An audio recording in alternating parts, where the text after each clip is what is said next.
any or say anything to welcome and open us up here? Yeah, sure. I just want to start off by saying how, again, appreciative I am of everyone's efforts with their outreach to get some engagement and participation in the first round. Um, Sarah and Cyril have a lot of good information that they have synthesized and gathered, and we're really kind of at this. I know these first couple meetings have been very. We're wondering what the elements of the plan looks like, and this is kind of that pivot point in this process where we've gathered a lot of information now from the public, and we're starting to see some of these themes of mission, vision that Sarah and Cyril are going to talk about, and we're going to continue to move forward with working out those elements of the plan, and moving forward with the process. So it's really kind of an exciting time, uh, and a lot of the efforts thus far, we're going to kind of see some of the realizations of those here tonight. So again, appreciate everyone's efforts. Great, thanks, Jared. Welcome everybody. As Jared said, this is a really exciting time in the process. You know, it's a long time coming to lay the foundation for engagement and to conduct the engagement with the public. And we appreciate your help along the way. And now we're starting to actually get some substance to work with here. So again, we closed a couple weeks ago, I guess, week and a half ago. We closed the all the online survey and gathered up all the different inputs, and we've been making sense of it and synthesizing it and organizing it so we can kind of present it back to you tonight. So this is still, you know, a work in progress, if you will, but we wanted to share kind of where we are in the process and get some input from you all as we start to work up these plan elements. So I'm going to go ahead and share my screen and get going. Okay, everyone see that okay?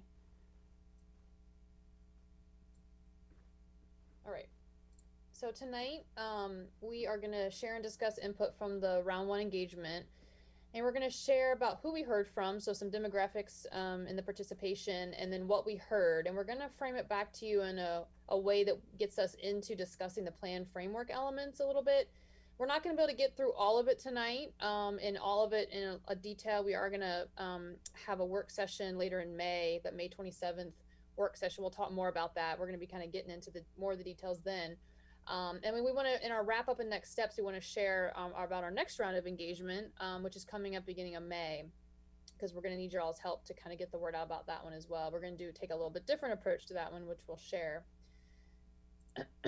So we're first going to share who we heard from and the participation breakdown and a little stats about this first round of engagement, so you all can kind of appreciate all the effort that went into it by you and by the city staff. So I'm going to ask Cyril to take it over here. Oh, looks like she got, let me enter her here.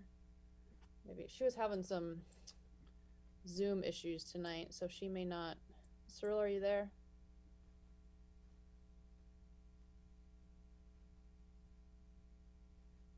Hey, Sarah, can you hear me?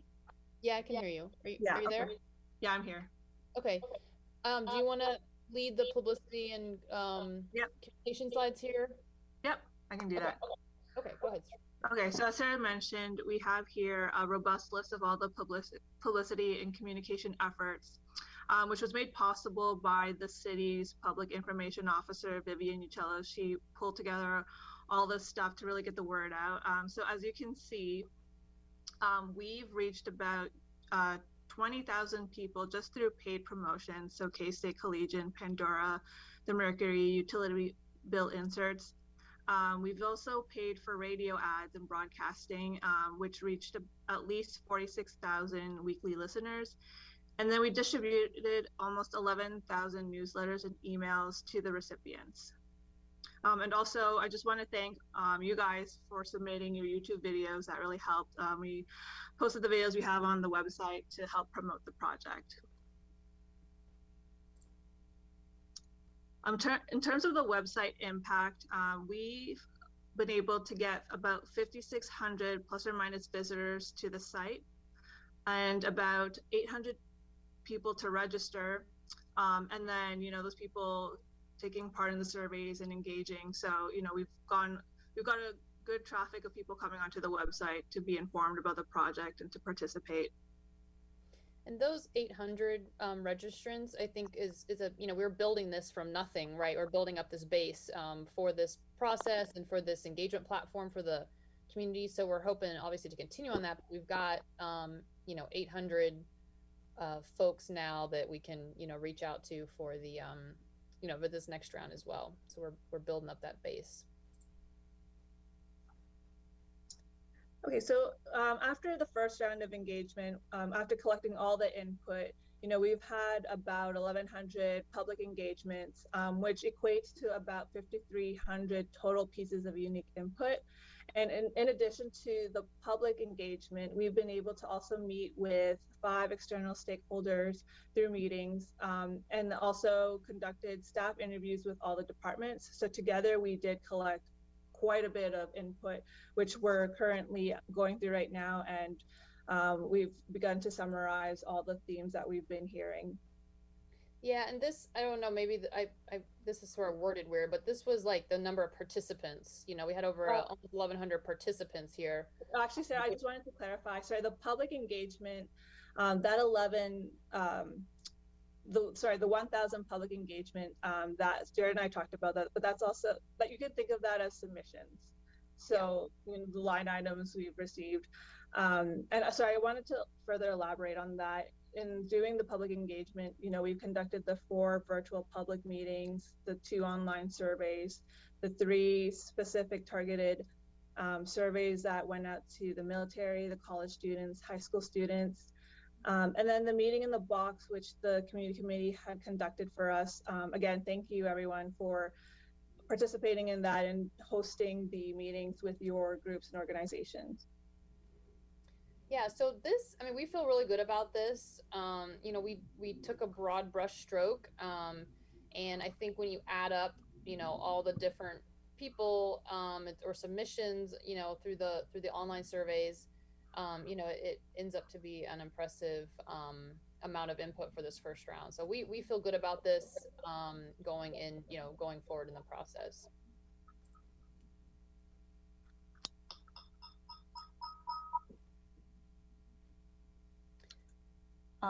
Okay. So through the demographics, the number of people that participated, we got cross section of people across the age groups. We're a little bit short on the 15 to 24. That's probably the student population. We're at 9% versus the census at 39%. Likewise with the race, we still need to put a bit more effort into reaching other ethnic and race groups like the Asian, African American, the other, and the Hispanic populations.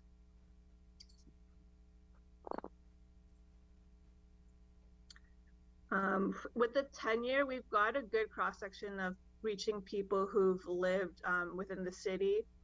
So as you can see, we've captured from every cohort of people living in Manhattan, which is good. In terms of the rent, we are a little low, but again, that's reflective of the students and perhaps those who rent. So again, looking ahead with the next round, just to think about how we could reach, other people who are renters.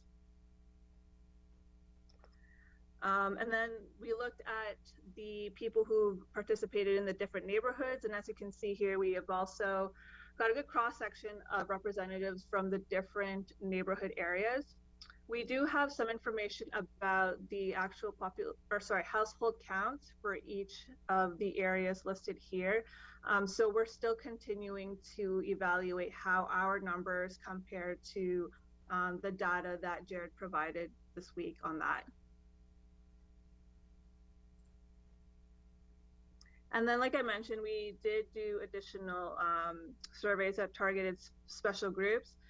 So with the college students, we were able to reach 47 students, high school students at 91, and the military 57.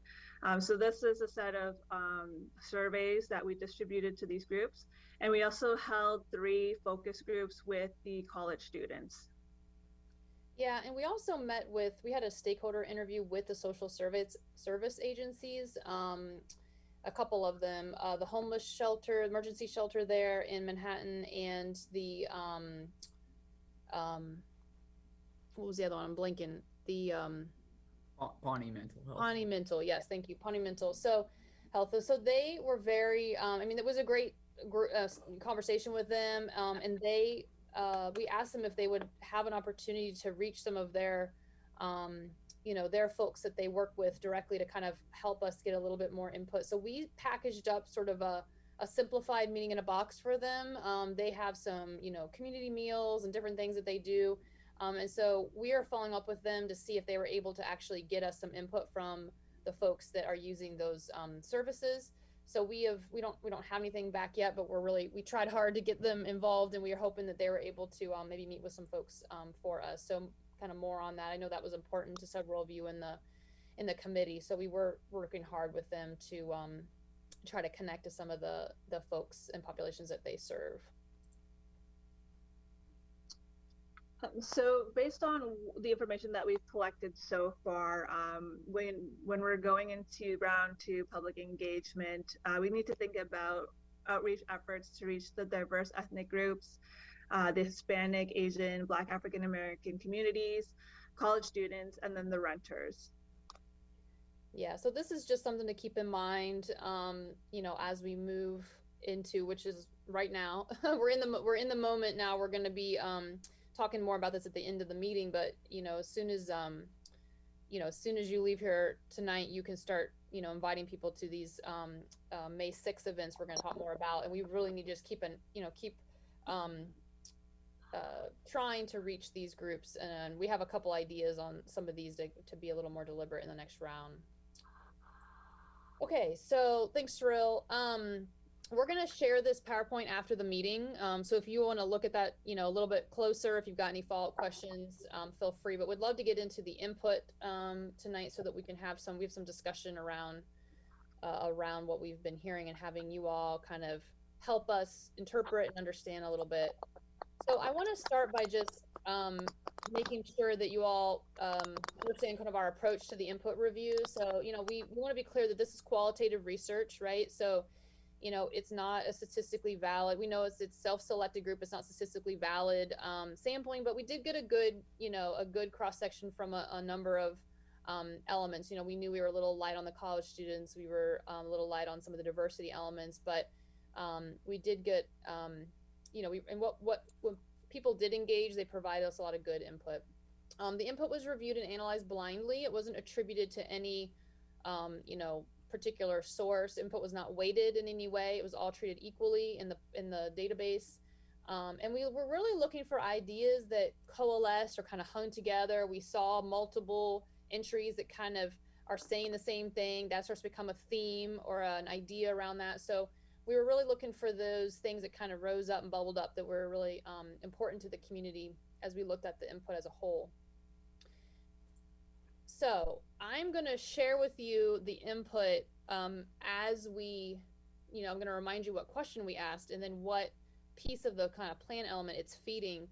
And so we can kind of start in on some of this content. Our goal leaving tonight, and the input that you're providing us, and we also are going to have a follow-up survey that we'd ask you to take. We're a little limited tonight because of the rules on how we have to conduct our meeting here, that we can't use polling or chat or anything. So it's really hard to give you all sort of an individual opportunity to, without going around one by one, which would take forever, an opportunity to kind of weigh in on this. So we would like to, as we go through this, I'm going to set up the input, like what we heard. I'm going to set up a few framing things, and then we're going to get into kind of a gut reaction. You haven't seen this stuff before necessarily. We did send out Jared did send out the whole database. So if you were really interested and wanted to dig into it, and you could read all the comments, if you even scanned it, then this should all kind of feel familiar to you, hopefully.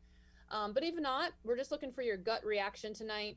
Know that we are going to follow up tomorrow morning with a short but really important survey monkey link where we'll give you all the opportunity to individually give us feedback on this stuff. So again, it's hard to, in this format kind of do that. So tonight we'll have a simple kind of high level group conversation, and then we'll look for your follow up. If when you get to the survey, if you felt like you were able to share with us tonight what you thought and you don't have any more to add, you can skip certain questions, but there are some other questions at the end that we want everyone to look at the survey and take that as soon as you can, because we're trying to actually start writing and crafting all these elements as we come out of this meeting tonight. So we're gonna be working really hard to get ready for that May 6th event so we can share back to the community. So in the vision, for the vision, we asked, in looking out 10 to 15 years, what would be included in your vision for the city, the future of the city of Manhattan? And of course, this is a little reminder, the vision's at the top of the pyramid. It's the highest, therefore most general expression of a community's future.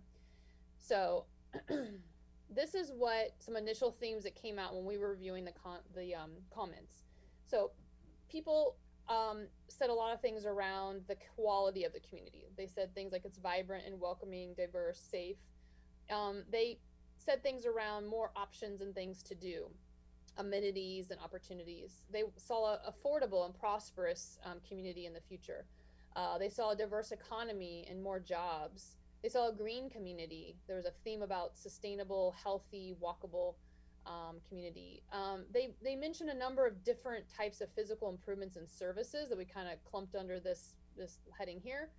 They talked about continued growth in a lot of different ways, and we're going to ask you some follow-up questions, a little discussion on this. But we heard growth a lot expressed in different ways. Sometimes there was a qualifier like growth in the jobs or growth in the economy. Other times it just said growth. And so we're going to want to hear from you all about kind of what that means, because sort of the flip side of that is people said, it still feels like a small town. It still has that small town community feel. And so, these are maybe a little bit at odds with each other depending on how you interpret small town and how you interpret growth. So we'll be looking to get some input from you all on that in a few minutes here. So, I would like to just, if you guys want to unmute here, I would like to hear if these themes resonate with you. Any reactions, comments, anything you think's missing or maybe not interpreted correctly. But I would love to just, at a high level, your gut reaction. What do you think about these themes that were shared from the community on this vision idea?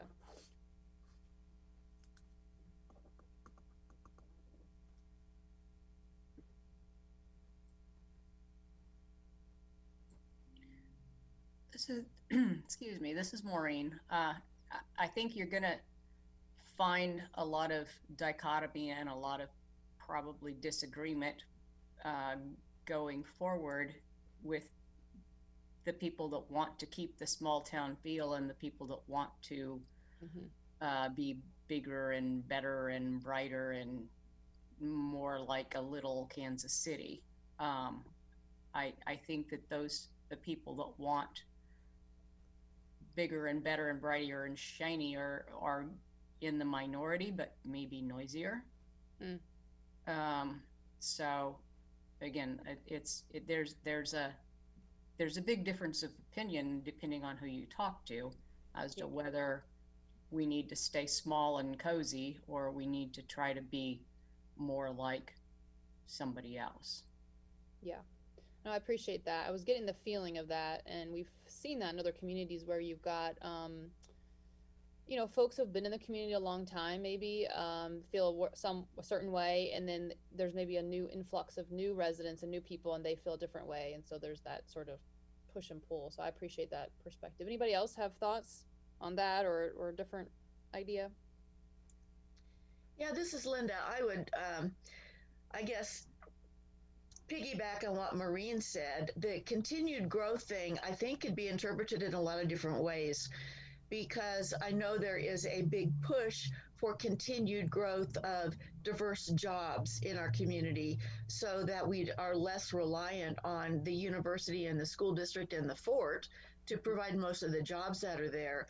I've had a number of conversations lately around trying to keep our young people in our community and in our state. And a lot of that has to do with the fact that Manhattan does not have a lot of jobs that really pay very much unless you can get into one of those particular areas. And so for me, the continued growth went that direction rather than necessarily bigger and shinier. But I do think that everybody likes the small town feel. They just like to pretend we're a small town with a lot of big city amenities that are going on. Great, thanks, Linda. I see Fanny's hand up. Fanny, do you have a comment? Yes, I do. On the note, yes, something that I'm constantly having conversations with, especially since my entire employees, my workforce here at my market are all college students. It's the fact that um, that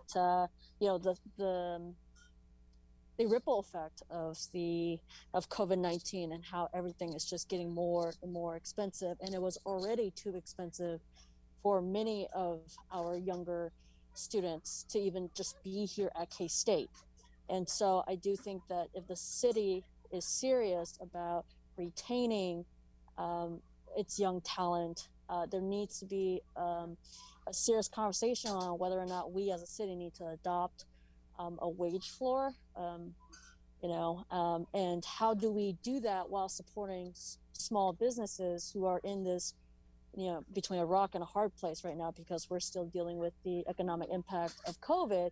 But I do know from my conversations with local business owners that we all want to move towards a $15 living wage, because we know that if we are going to survive and have the employees, the talent that we need to make sure that we can pay them so they can be able to be focused at work, and not be so stressed about all the other things such as like financial stress. So that's one thing I'd like to share. The other thing when it comes to a small town feel, so I think before we start thinking about how do we become the next Kansas City, I think we should look closer. And there are sports rival Lawrence, but they have done, in my humble opinion, I think they've done an amazing job in keeping that small town feel. And I think the reason why is because they have invested so much into their local businesses. And I know that it's deeply felt across the local business economy, the small local business economy, that we very much feel like we've been left behind, and we're seeing more and more franchises coming in. And so how do we compete against a corporation that has millions of dollars, especially, right now in this time and place, trying to recover from the pandemic and figuring out how do we change our business models for the future. So those are some perspectives from the local business side of things. Okay, great. Thanks, Fanny. Anybody else have reactions to these themes? I do a little bit. Sam Leba here. So I kind of had this thought about how we kind of talk about growth versus a small town feel. And I think a lot of it comes down to how we talk about growth. And I think towards the end there, Fanny kind of really hit the point that I want to expand on, is that I think of growth in two different ways: vertical versus horizontal growth. And vertical growth, I think, is just where we see in our town, like corporations, et cetera, continuing to get a larger grip in the community while small businesses are continually going out in the past year or so. So I think of a lot of the development where either it be real estate or new hotels or new drive-through coffee shops. A lot of those places are able to move in and push out smaller communities or smaller businesses because they have the economic power to do so, and also do it with the blessing of either the county or the city commissioners.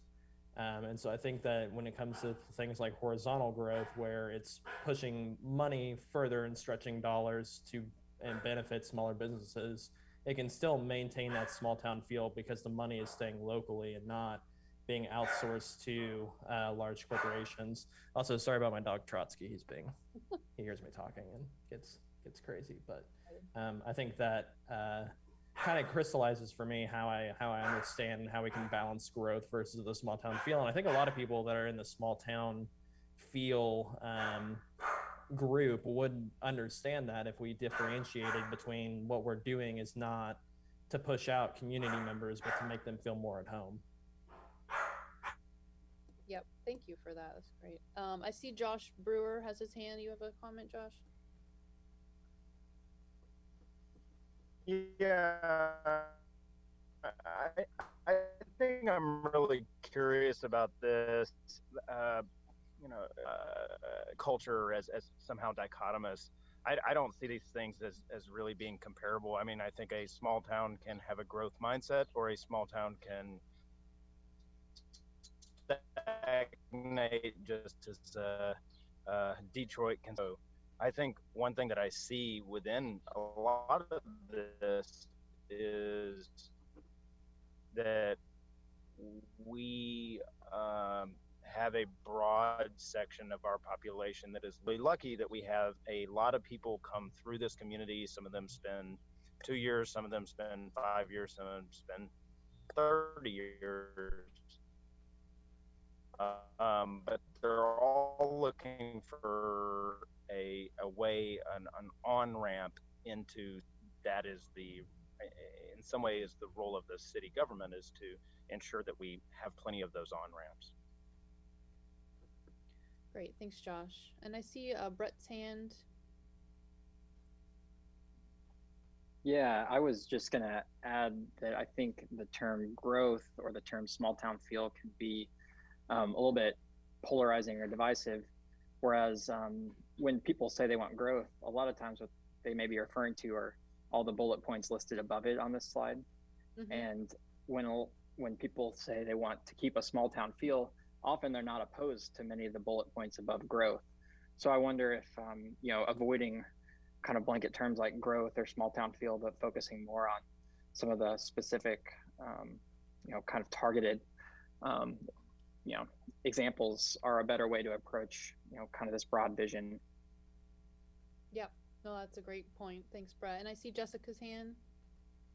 Yeah, I was just wanted to share that, as I have people in my circles who leave Manhattan, one of the things that they miss is like that small town feel, but they talk about it and how they hate it when they're here. So, I mean, and I could see that even with students who, when they come back, they appreciate that because it's like a unique feel, like you feel like you're kind of going away on vacation because it's a smaller kind of a space.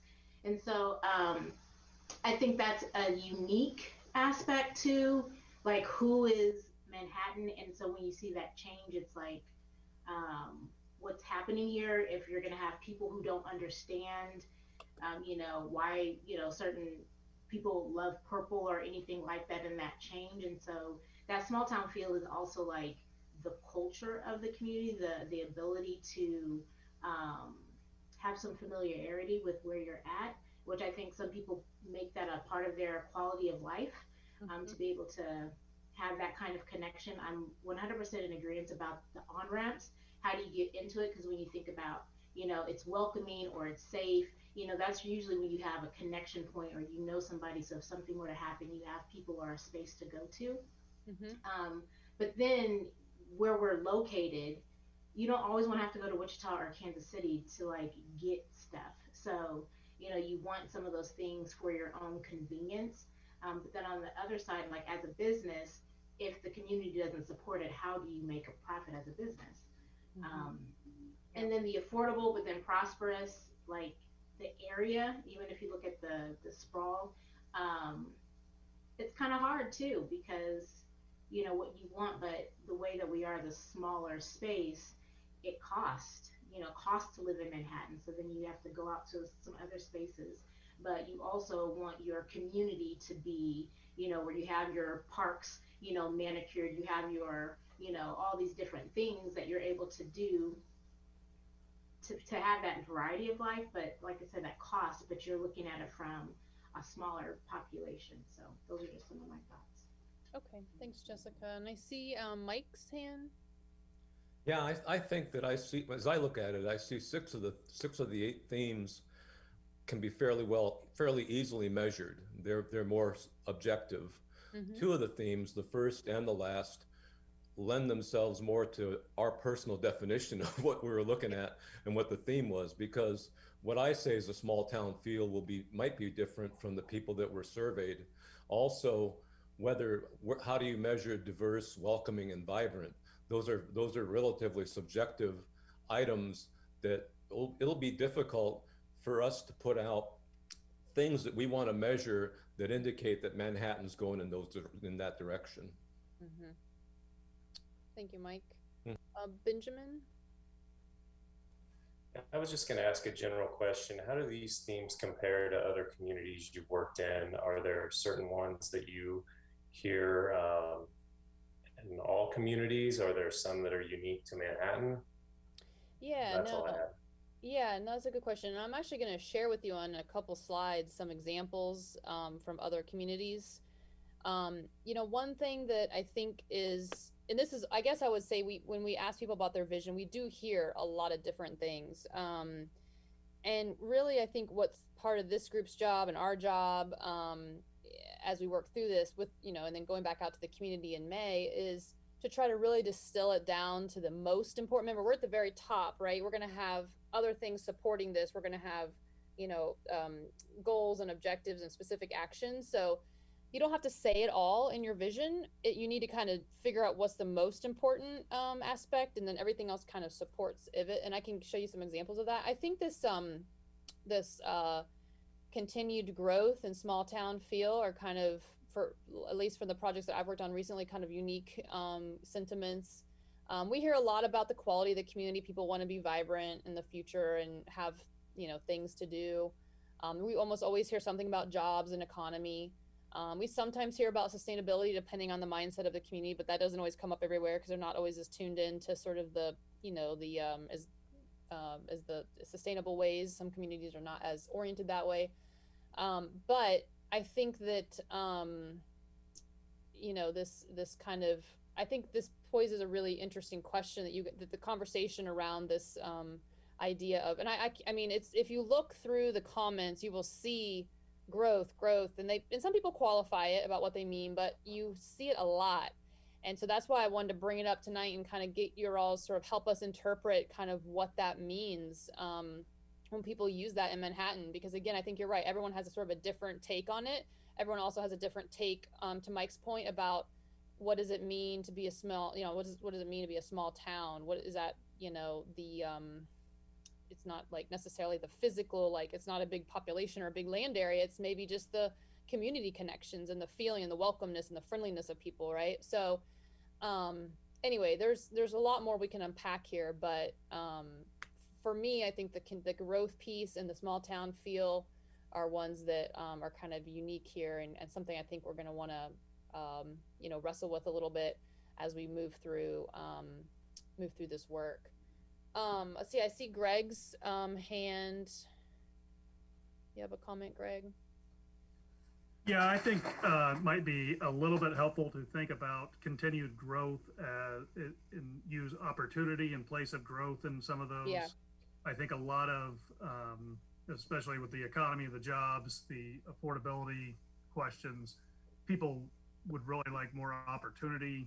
I know Manhattan is a little bit, in other larger places you can change jobs without necessarily changing careers, and in Manhattan that's not always the case for a lot of people. So yeah, that's an interesting way to put it. Yeah, no, I agree with you. I think a lot of times people and I do think that's true here when you look through the comments, that you can kind of frame it that way, and like they want more opportunities and more choices.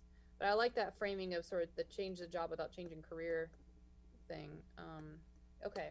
Well, I want to move on because I've got actually, well, we talked about a lot about that. I have a question later about the kind of small town and growth thing. So I feel like we hit that enough, so I might skip over that now, and then we'll continue with that. This is not the only time we'll talk about that.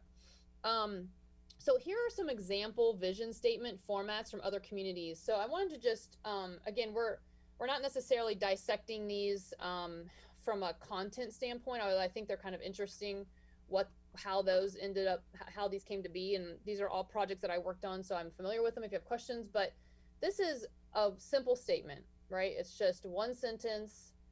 It's all about being, for them, it was all about being attractive. an attractive place to live, visit, and invest. Second one is a statement. This is Overland Park, your neighbors there to the east. They were, they had a statement. They wanted to sort of, something that was easy to remember, but then they wanted to unpack it a little bit. And so we had these bullet points kind of underneath that described or defined these three elements that were in the statement.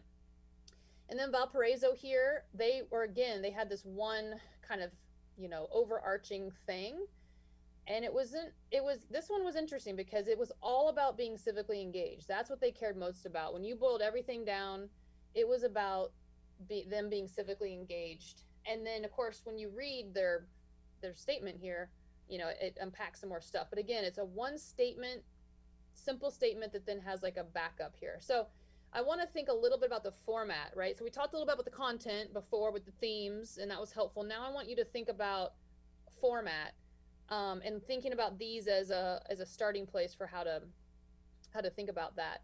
And so I would love to just have a little reaction to, as we write a vision statement for Manhattan, do you think that a statement like the one for North Olmsted, number one, is enough? You think that should be really like to the point and like, just one statement? Or do you think that it might need to be more like two or three where we really, put a little, unpack it there with some definitions, or have more of a full paragraph that describes? So what do you guys think about the format for the vision statement?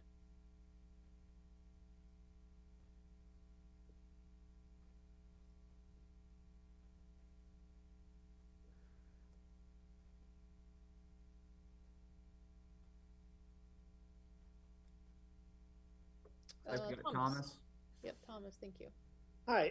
Personally, I like the second one, the Overland Park one, just because it adds a little bit more content behind the statement. I do like a statement that's easy to remember and easy to connect with, but I also think that there's going to be people, I think, that are looking at the plan that are going to wonder, well, what do we mean by X?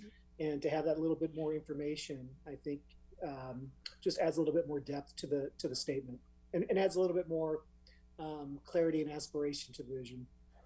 Great. Thanks, Thomas. Fanny, I see your hand. Yes, just to piggyback off of Thomas, I also like kind of between 2 and 3. I think that having something short and punchy is good, but also making sure that there is some context behind it, as we've already spoke about today, that when you look at a word or two, it can be defined in many different ways. And so I think what you did in Overland Park could fit very well for Manhattan, Kansas. Okay, great, thank you. Anybody else have reactions to the format we should be sort of targeting as we draft this statement? Dominique, I see your hand. Yeah, I mean, I agree with what Thomas and Fanny just shared. I would say that I think a vision statement shouldn't really be approached as a marketing slogan, right? I mean, that has value, but in a different context. And so I think a vision should meaningfully articulate what the collective vision of that community is, or whatever it applies to. So I think that 2 and 3 are great examples of that. I definitely think that 1 is way too condensed and leaves a lot of space, as Fanny and Thomas shared, for too much interpretation and maybe not a great connection point for people's minds. Great, thanks, Dominique. Josh? Yeah, I think one of the things about the second statement that also stands out for me is it has a little bit more of an action verb in it. And I think in structuring vision statements, it's important to provide an example of the activity, the primary activity that the organization will be conducting. So does that organization build? Does it provide? Does it serve? In this case, Overland Park will lead. Yeah. And I think that's really useful. I like that you picked up on that, just because I think that was a really, there was a lot of talk around that part, and that they really, sometimes you might gloss over that for getting to the three points, but it was intentional, that word. And so I appreciate that comment. There was a lot that, like I said, words matter. And when you're trying to get a vision statement, and you're trying to be concise but still say a lot, you got to choose your words wisely. Mike, I see your hand. I respectfully disagree. I think it should be understood and readable to the audience that we're aiming it at. If you're aiming it at a lot of people who are wonks or who are into this stuff, they will want to go down and look at all the particulars and see the sub bullets to see what all the words really mean. But it should be, to me, something that the average person will look at with one quick reading and understand what you're saying. Okay, thank you. I see Maureen's hand. And actually, I respectfully have a different take than Mike. That's why I like number 2, is it has, if you just want the down and dirty, here it is, will lead as a forward-thinking, innovative, welcoming committee. If you want more information, here it is. I think that the 3 bullet points underneath are more easily readable than the paragraph style. My grandmother, the English teacher, probably wouldn't like it, but I think when people look at this quickly, I think it draws the eyes to the important parts, and it makes it easy for people to sort out what part of it is most important to them. Whereas with the paragraph statement of Valparaiso, you really have to read the whole thing. Yeah. To get very much out of it. Yeah, thanks, Maureen. Nick, I see your hand. Yeah, I just had a question. Where does the city envision this vision statement being used? Because like, there's a difference between scale here, where sometimes a short, concise item will be best read quickly, and then there's also some times when more definition should be understood. Yeah, no, it's a good question. I mean, I think for this work, it's really meant to help position and frame the strategic plan recommendations, right? So we talked about that pyramid, and there's the vision at the top is the most general aspiration, so it tries to capture and kind of root everything else. When you see, even if you look, any one of these 3, if you look at how that unpacks underneath for values and goals and objectives, the way they were written, is different and kind of intentional, and it kind of rolls up underneath this vision. And I guess it's maybe hard to describe without seeing it. And we're going to walk through that tonight. You'll start to see it when we start to frame up this whole thing together. But it really is a kind of a position, right, for this plan. But I've seen communities take this and, depending on how it's written, they are put it on different things. It may appear in different, it's not a motto or a slogan necessarily. I know that it can be used that way. It just depends. I think each community can kind of decide how they want to use it. But we're going to talk a little bit more about the mission statement here in a second, and I'll share some input that we received from the staff technical committee on that piece of it, because that's more of a sort of internal, the mission of the city organization, where this is more, I would say, outward to the community at large, if that makes sense. Nick, I'd like to maybe just jump into from a staff perspective, because we, every 2 weeks, our city commission meetings, if you read the agendas and if you see all the projects and items that we are considering on an annual basis, on a weekly basis, so much activity is going on in the community, and without a strategic plan right now, when we write up those memos and we talk to the commission about these things, to us, we're tying the actions back to many different things, but not that vision and not that strategic plan. So one example that I see coming out of this plan is the intentionalness of when we ask the commission to approve something, that we are tying it back to this, this addresses this part of the vision or this goal or this action item. We had the goal of economic development. This is it meets these goals areas in this part of the vision, so we can have something to tie back to. Because right now, without that statement, it's a lot of anecdotal. We've done these studies, we've done this information, but there's not that collective approach. And I think that'll really help the communication between those conversations with the city commission and the public. Yeah, thanks, Jared. And I think that this puts a stake in the ground, right? It says what you've set out to do, and so it helps keep the focus, I guess, as you're moving forward. So, and what's not part of the focus, because someone could easily say, "Wait a minute, city, this is the vision statement. Does it really align with it?" And you can have those conversations because of an agreed upon vision. Yep, exactly. Okay, so this has been helpful, and again, this is the part where if we were able to do some live polling, I could get all of you to be able to chime in. 1, 2, 3, we take a straw poll, but we're going to do that after this meeting as in a survey format. So this is sort of, think of it as a setup, a preview, and then when you get that survey link, I really want you all to give us your input on this so we can really have some direction. Cyril and I are going to start writing. As soon as Monday, as soon as we get your survey back, we're going to start writing, and we want to have some direction from you all. So, okay. So we talked about this already, the growth and the small town. So I want to just, for the interest of time, I think I'm going to skip over this a little bit, and you'll have a chance to say more in the survey. I want to move on to mission. So we asked, what should the mission statement for the city of Manhattan include, is one of our questions to the public. And just as a reminder, this is really about the city as an organization, and it, kind of trying to describe its purpose for being. So we're going to do a similar setup here. I'm going to provide kind of the themes that came out of this, question, and then I'm going to give you some examples, and then I'd love to get into a conversation.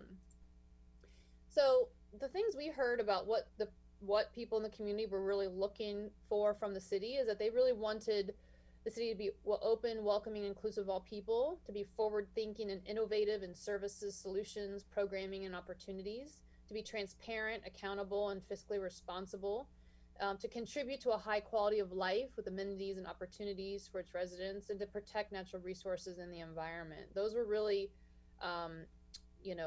5 strong themes that kind of rose up out of all the input. So any reactions? Again, this is mission statement level for the organization, but any reactions to these themes or anything you'd like to share?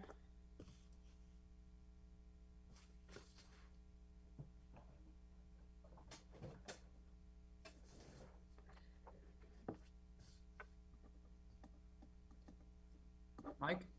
I'm kind of struck by what's not there. Yeah, what's not there is any reference to the nuts and bolts of what I think is important in the city, as far as infrastructure, as far as what makes the city run. A lot of this stuff is kind of feel good and nice, but some of it's other than feel good and nice, but a lot of it is that way, about being welcoming and inclusive. I really care a lot about whether the roads are well maintained, whether we have good fire protection, those kind of things, whether the water works and whether the water is fit to drink, those kind of things. Yeah. Yeah, no, I appreciate that.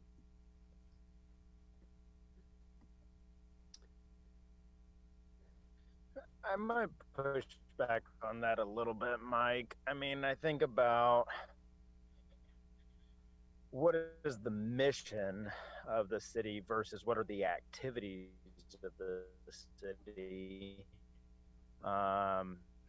The roads, yes, we want to make sure our roads are well maintained, but we're not just doing that because that's the goal into itself. We want to do that so that our citizens can travel. And I think that these seem, and especially I think the idea of being open and welcoming of diverse populations is an appropriate mission statement. Thank you for that, Josh. Anybody else have reactions or resonate or something? Yeah, Lee, I see your hand. Thank you, Sarah.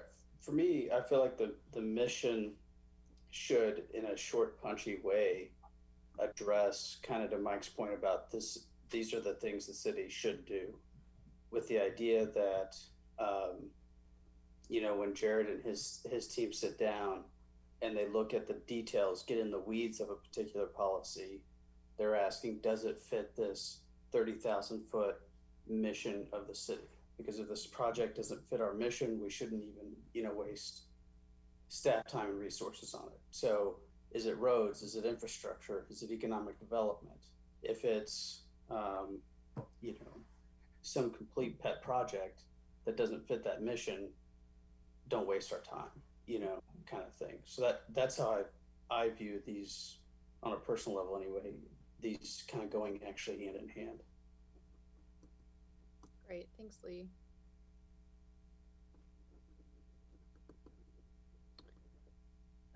Anybody else? I thought I saw Fanny's hand. Maybe not. Anybody else? Oh, there you are. Oh, yeah, Sarah, thank you. I think roads are important. I think the basic necessities to have a city, a town is important.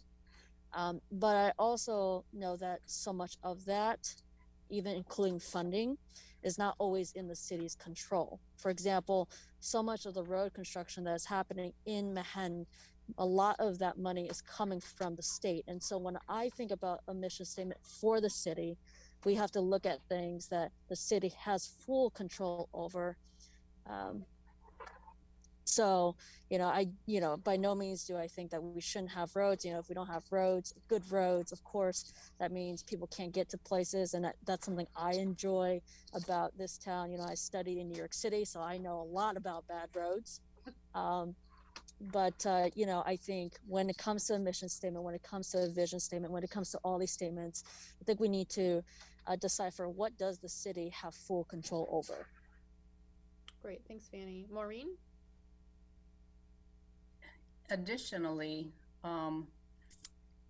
things like being fiscally responsible and providing innovative services and amenities, if we the nuts and bolts of roads and such, if you don't have good roads, then you're not going to be able to have the rest of the stuff. So on a base level, yes, it's important to consider that, but on a mission theme or overarching theme of what we want Manhattan to be like,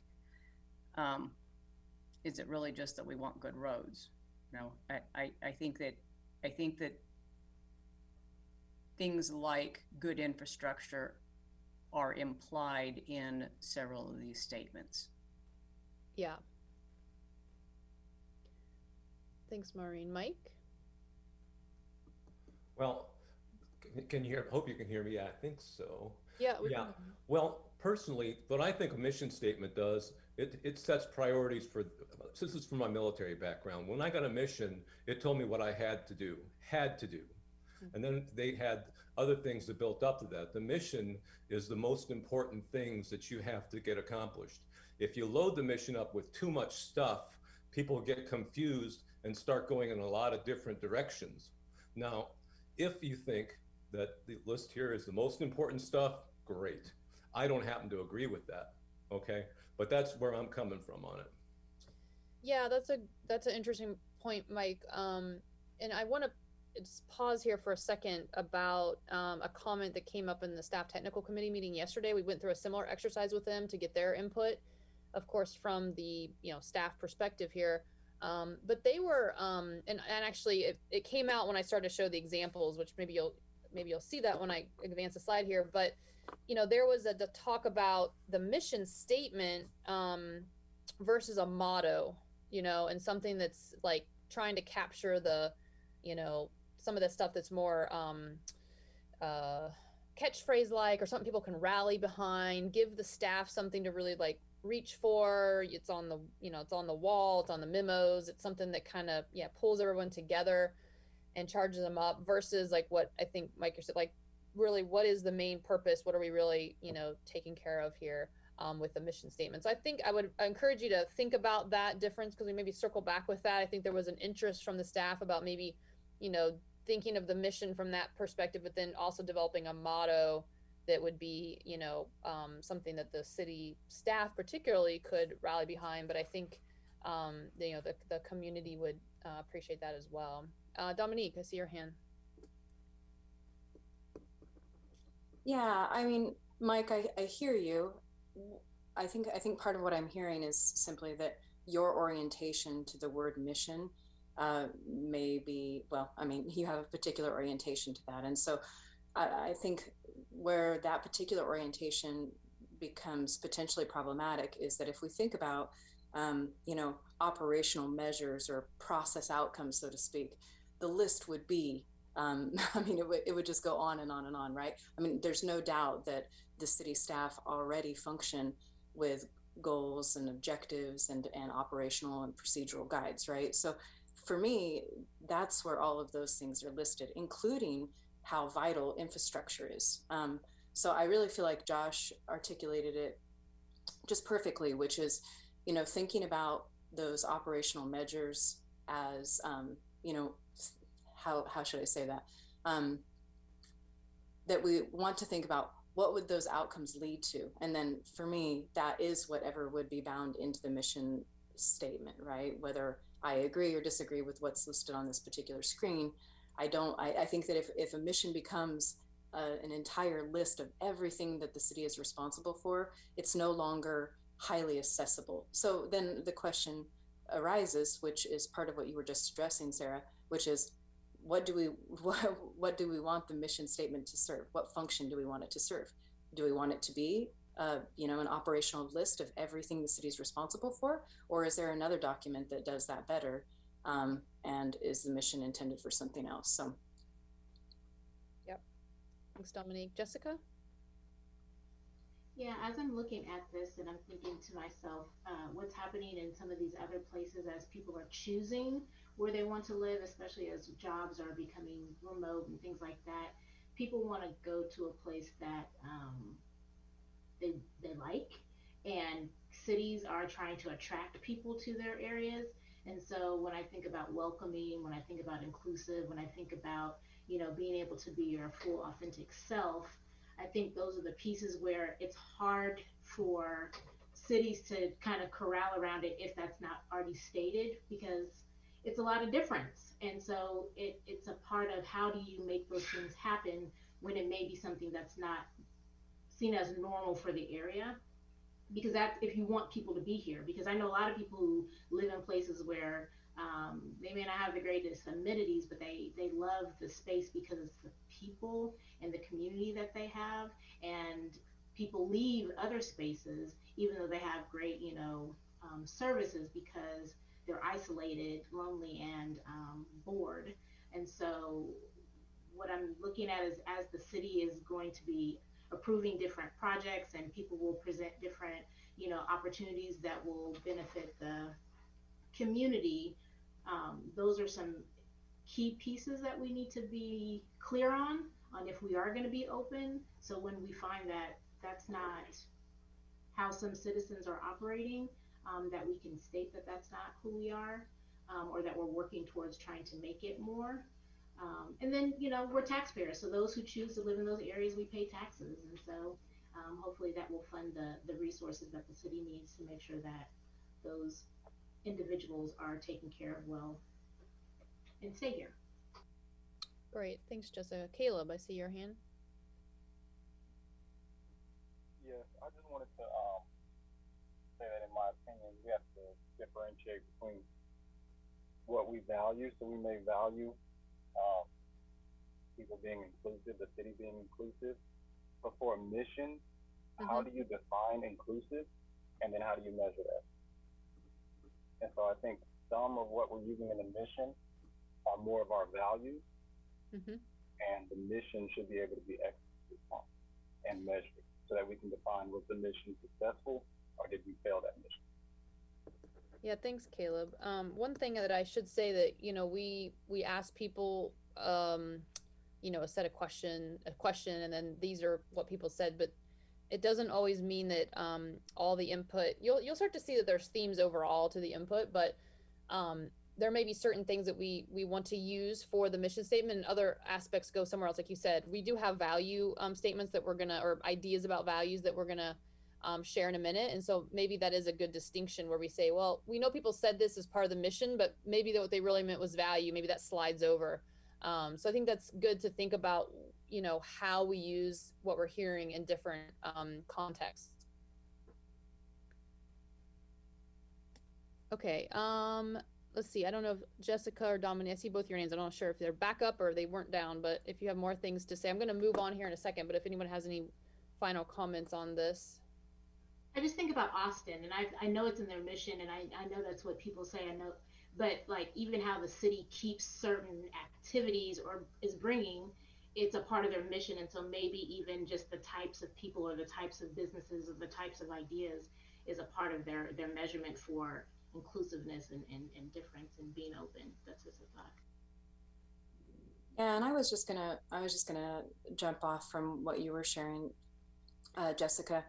And it goes back to something that Jared mentioned a couple of moments ago, which is that having that type of language, for instance, inclusivity, really offers leverage, right? It offers leverage, as Jared said, for the city staff to hold accountable the city commissioners, because it gives a guide point. It also allows the community, for us to have some leverage when we're advocating for our needs to city staff and commissioners or other decision makers, right? So if certain language, again, regardless of what's listed on this slide, if language isn't suggested in the mission statement and the vision and so on and so forth, then it just really doesn't allow us a lot of leverage to be able to say, but this is what we said we represent. This is the direction that we said we were going, right?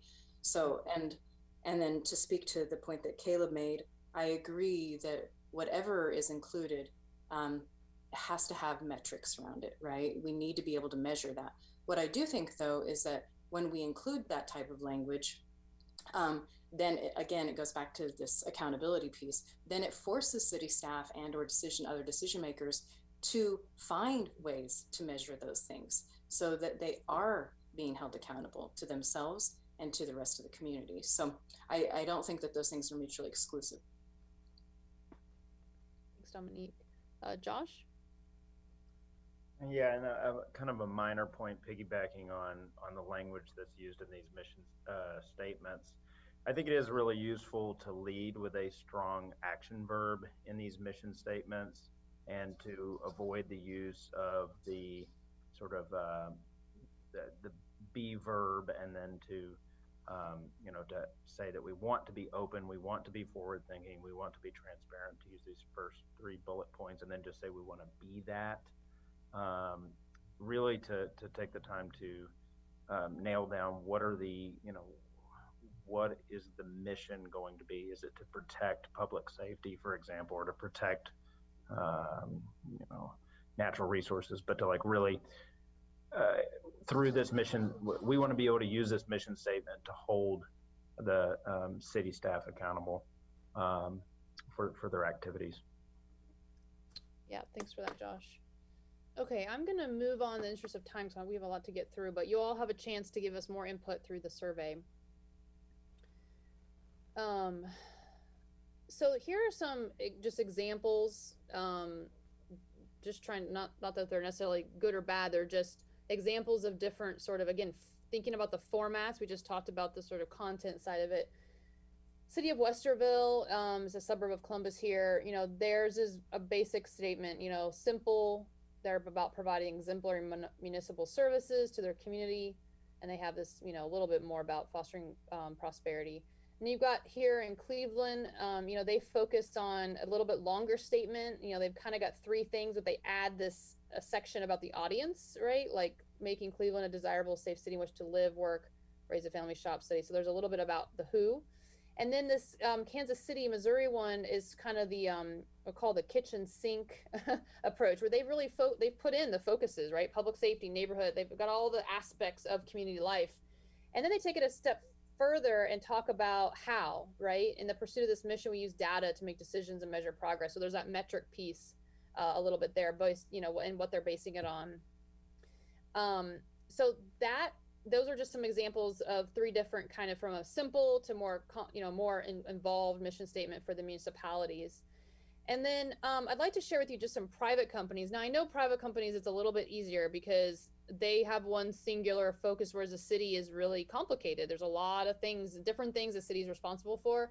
But I just wanted to put this out there as a just to get people thinking.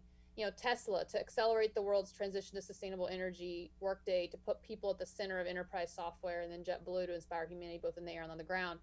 And just as a dichotomy to sort of the the more traditional municipal focused mission statement. And this is what led to the conversation with the staff technical committee about maybe a motto, like these read more like maybe mottos to them. So I wanted to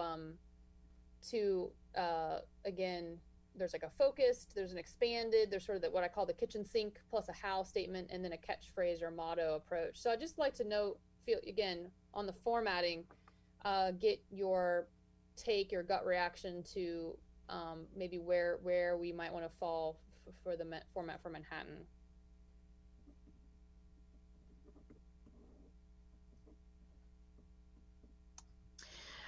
This is Linda.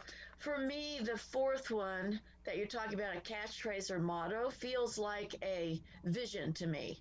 Mm-hmm. So you've got a vision statement of kind of what you want, pie in the sky thing. And then when you get, as you get going, for me, a mission statement kind of says who, what, when, where, why, how. It has more meat to it. So at least for my organization, when I think about our mission statement, it tells me who I serve, what kinds of programming I serve, and the scope of that, so that when I am looking at adding a new program or service, I can look at our mission and say, this doesn't exactly fit our mission. Maybe we should not do that. So for me, there's some differences in a vision and a mission statement. Yeah, no. And a mission is more like a vision is more like a motto. Yeah, it can be. Yeah, and I guess I should clarify that this sort of catchphrase motto thing might be in addition to a mission statement, like 1 through 3, not in lieu of, just as an idea that came out last night from the staff technical committee, just for discussion purposes. Anybody else? Thanks, Linda.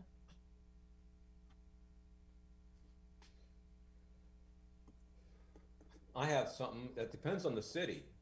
Some cities need a more detailed, complex mission statement. Other cities, like a smaller town like Riley, would have a different mission statement than Manhattan. Manhattan would have a different mission statement than Kansas City. It should be tailored to the size of the town and the complexity of the things you want to have get done.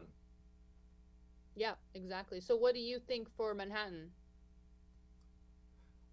Well, what I said before, it should list the things that are really important and the priorities and things that we can actually do. And to some extent, things that we want to see happen. But it should be fairly simple, and it should be and I wasn't talking about having a long list of constructions. That can be put in other documents. It should have the most important things up there so that everybody who reads it and who works for the city and who lives in the city can understand what it is the city should be doing and what we need to be doing. Mm-hmm. Great. Thanks, Mike. Other thoughts about the mission statement? Josh? I'm a fan of a concise statement, and I think it's useful, especially in a community like Manhattan, where we are regularly welcoming new groups to town, and we want to onboard them as quickly as possible.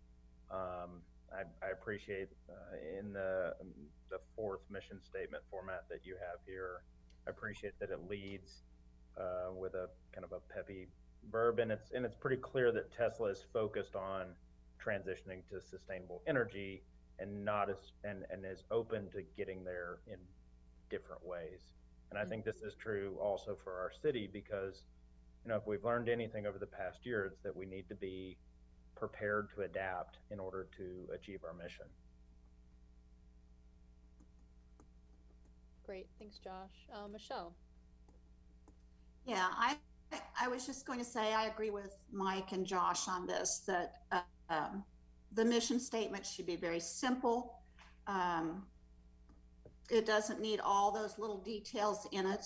Those can be added to another document at another time. It's just something that everybody should be able to see, simple to understand for everybody in the community, and not full of lots of details. Okay. Thanks. Fanny. Yeah, when I think about a mission statement, and I've had to write a lot because I'm in the world of business every day, is that a mission statement isn't necessarily it's where you want to go. It's how you become better. Because I don't necessarily think it will ever be achieved. I think if you write a statement where you think you can achieve it, then you're not challenging yourself enough. So that's one point I like to put out there. I think the other thing is that, we're using the words, simple, concise, and things like that. And so for me, as I'm hearing these words, we all have a different definition for those words. So it would be helpful for me anyway to better understand what committee members really mean when they say simple and concise.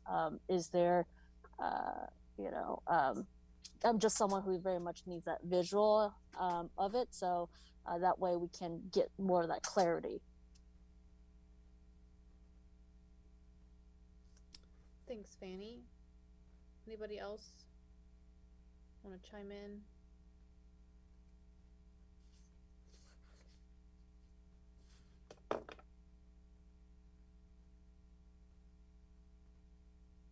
Okay, we're gonna quickly hit the values here, and then we're gonna talk a little bit about goals. I want to be mindful of the time. So we asked in one word, what do you love most about living in Manhattan? And that question really, we feel, gets at what people love about it currently.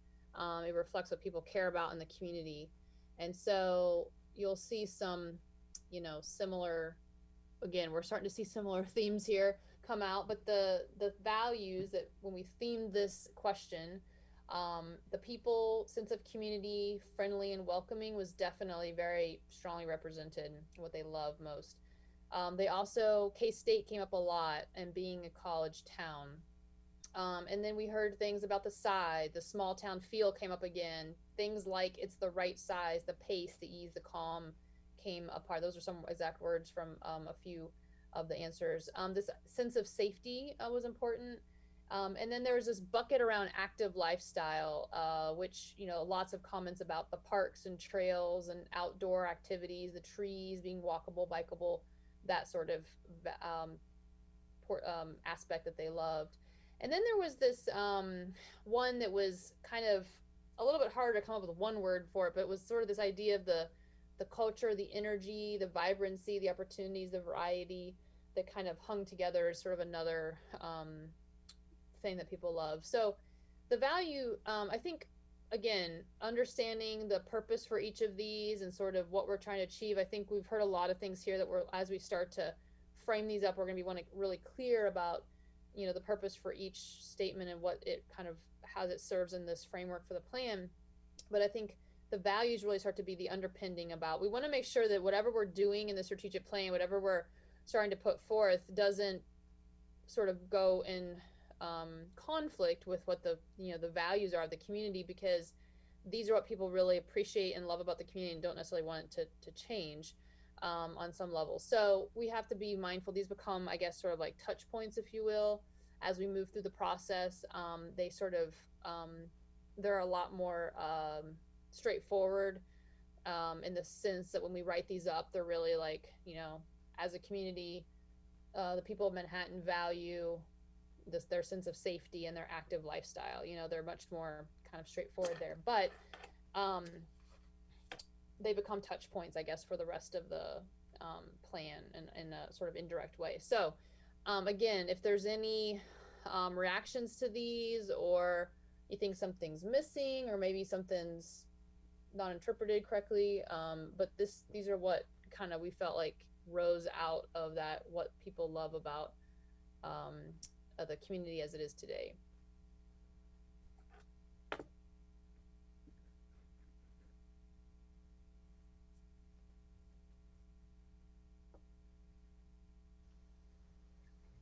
I know that when we had an opportunity, this is Jessica, when we had an opportunity to see the demographics of who participated, I just want to just put out there that um, low socioeconomic status doesn't feel like it's a part of that. You know, sometimes you're not afforded the ability just to have this active lifestyle or that kind of thing. So I do know that we have to do more for people who didn't have a voice in the beginning, because that speaks to me in the values aspect, because I'm like, yeah, just it speaks to a particular privilege group. Thanks, Jessica. Dominique? Yeah, thank you for sharing that, Jessica, because early on in this conversation, when you were going through some of that demographic information, Surreal, it was concerning to me that that socioeconomic status is not, or didn't appear to be a variant that we're capturing through this process.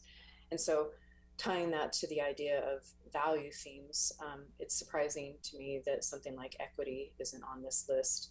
And then my question to you, Sarah, is I know that you mentioned that we'll have an opportunity to take this survey. Will it capture our thoughts on things like values? And if so, then I'm happy to just type that in to the survey itself versus doing it. Yeah. We have, for each of these, we have an opportunity for you to kind of indicate whether they resonate with you or not. And then there's like a separate comment box that you can provide, like, here's what I think's missing or something to consider. Yeah, so you'll have a chance to do that. Okay, perfect. Thank you. Hey, Fanny? Yes. Truthfully, when I look at safety, I get very nervous.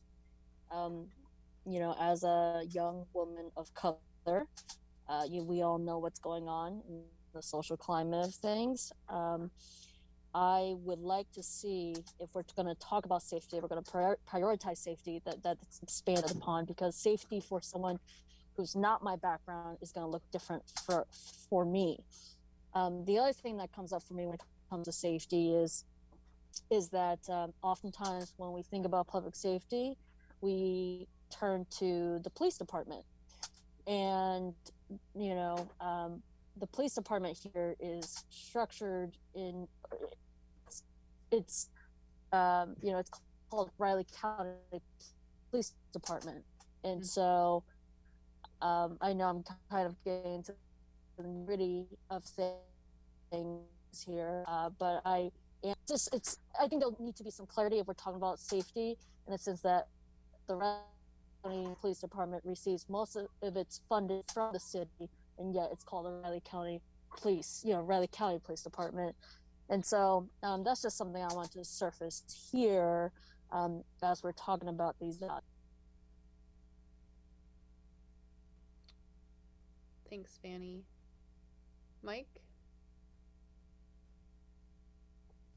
I really like it.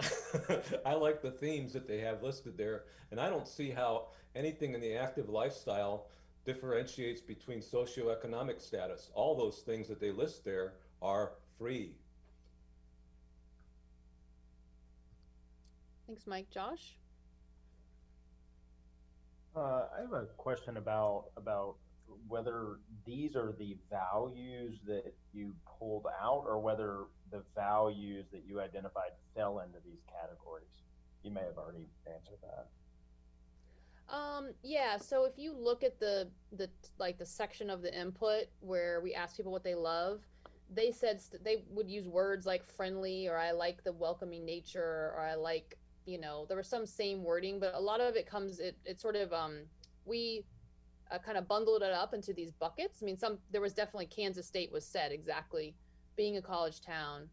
Some of these words in the size, small town feel, it's the right size, those are exact words, but it's also us kind of trying to capture it.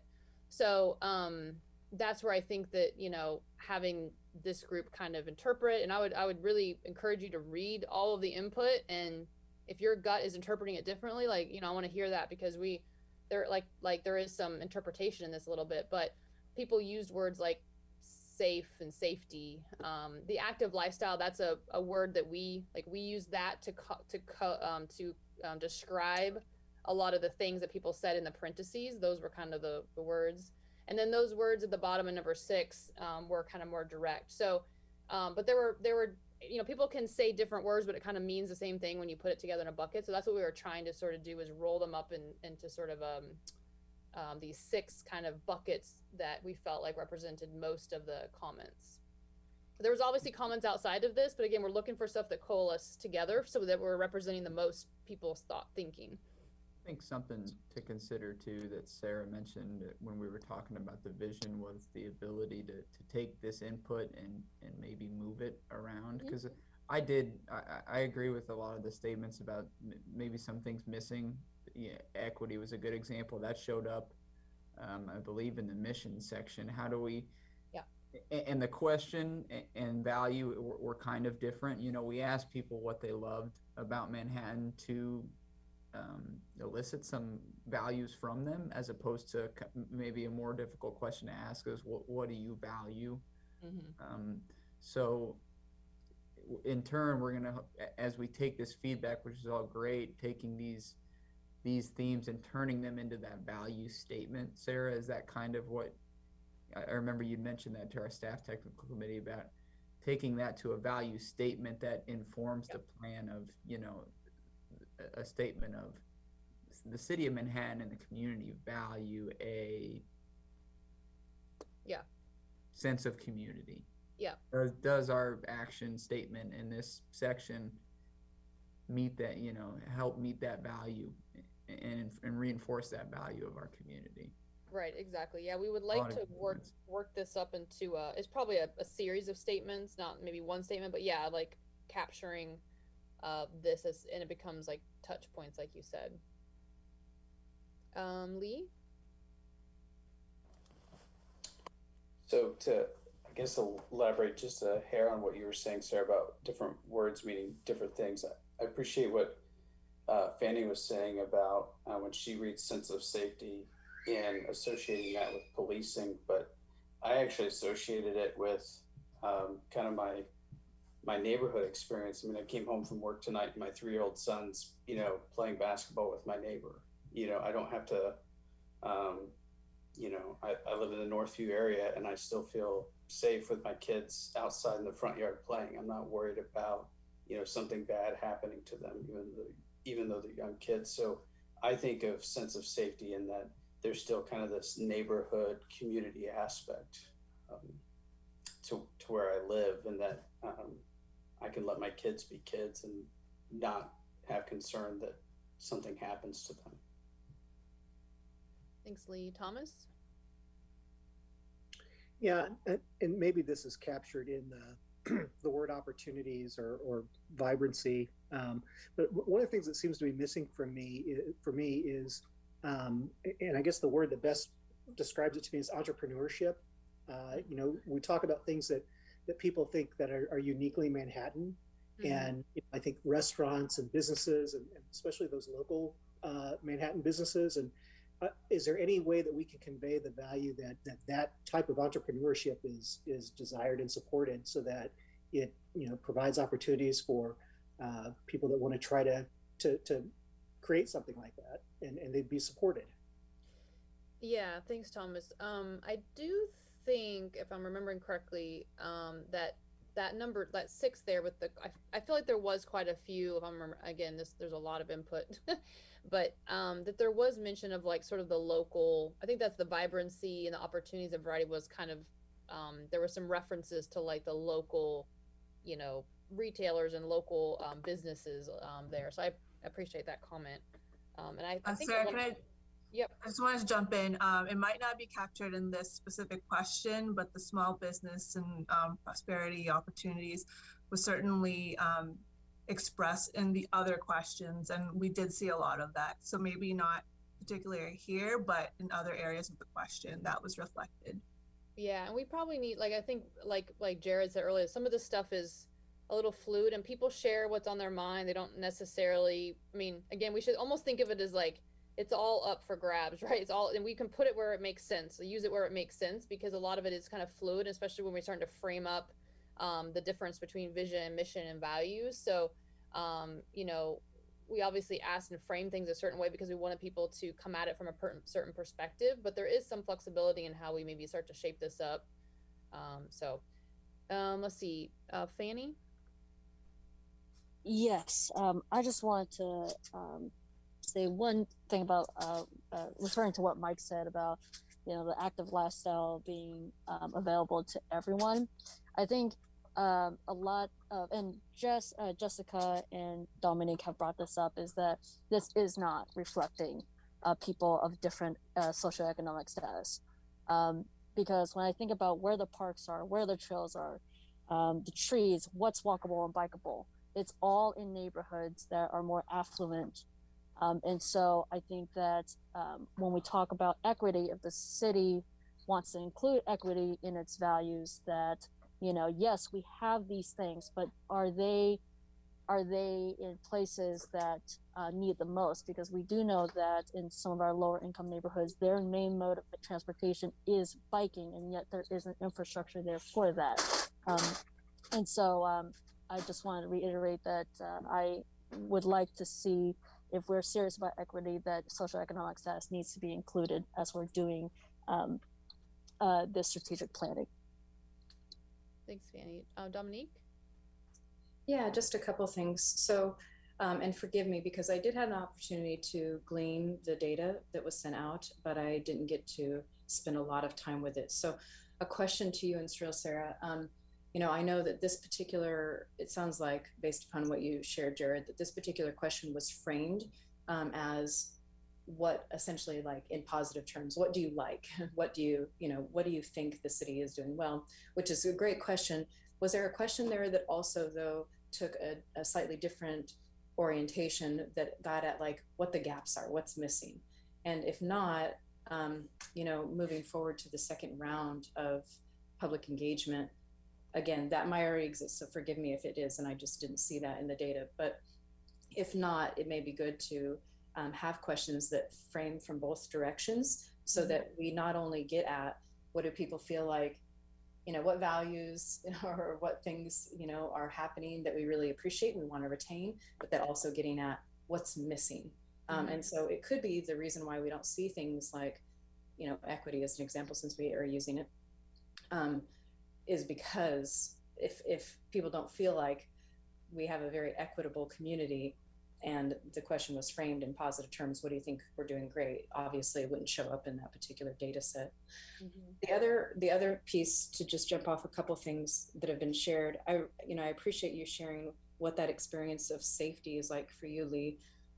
Based upon your first comment, Fanny, I just would like to also say that that's why I really feel like it's important that when we're going through this process, regardless of whether we're addressing themes or mission or vision, whatever it is, that we really are thoughtful and take time to make sure that we have clear definitions for these type of terms.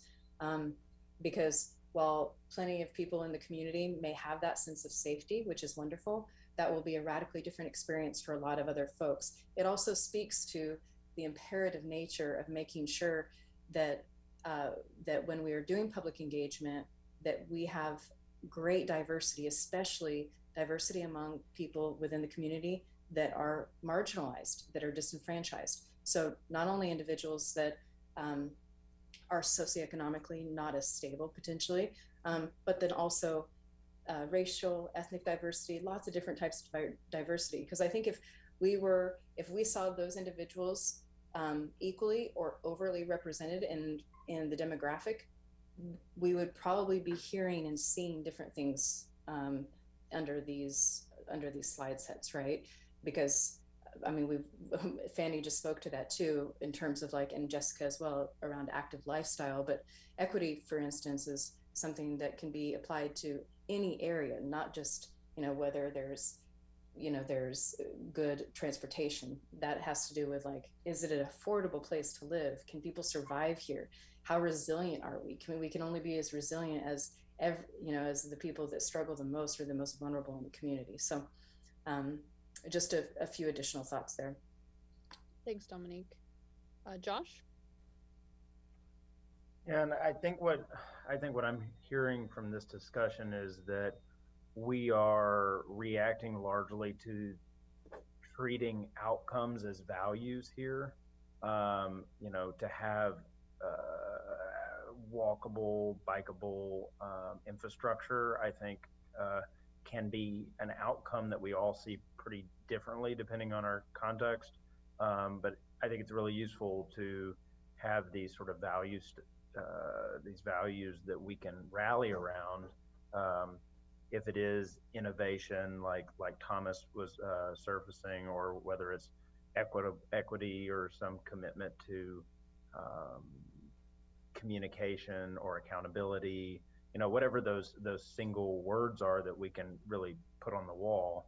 I think it's also useful to have a statement under those single words that says something like, if it is communication, and it says we communicate honestly, clearly, frequently, like having that sort of statement, I think would be really useful. And I don't know, Jared, you can tell me it'd not be useful at all. But if I were city staff, I would like to see that word, really lived out in a statement as well.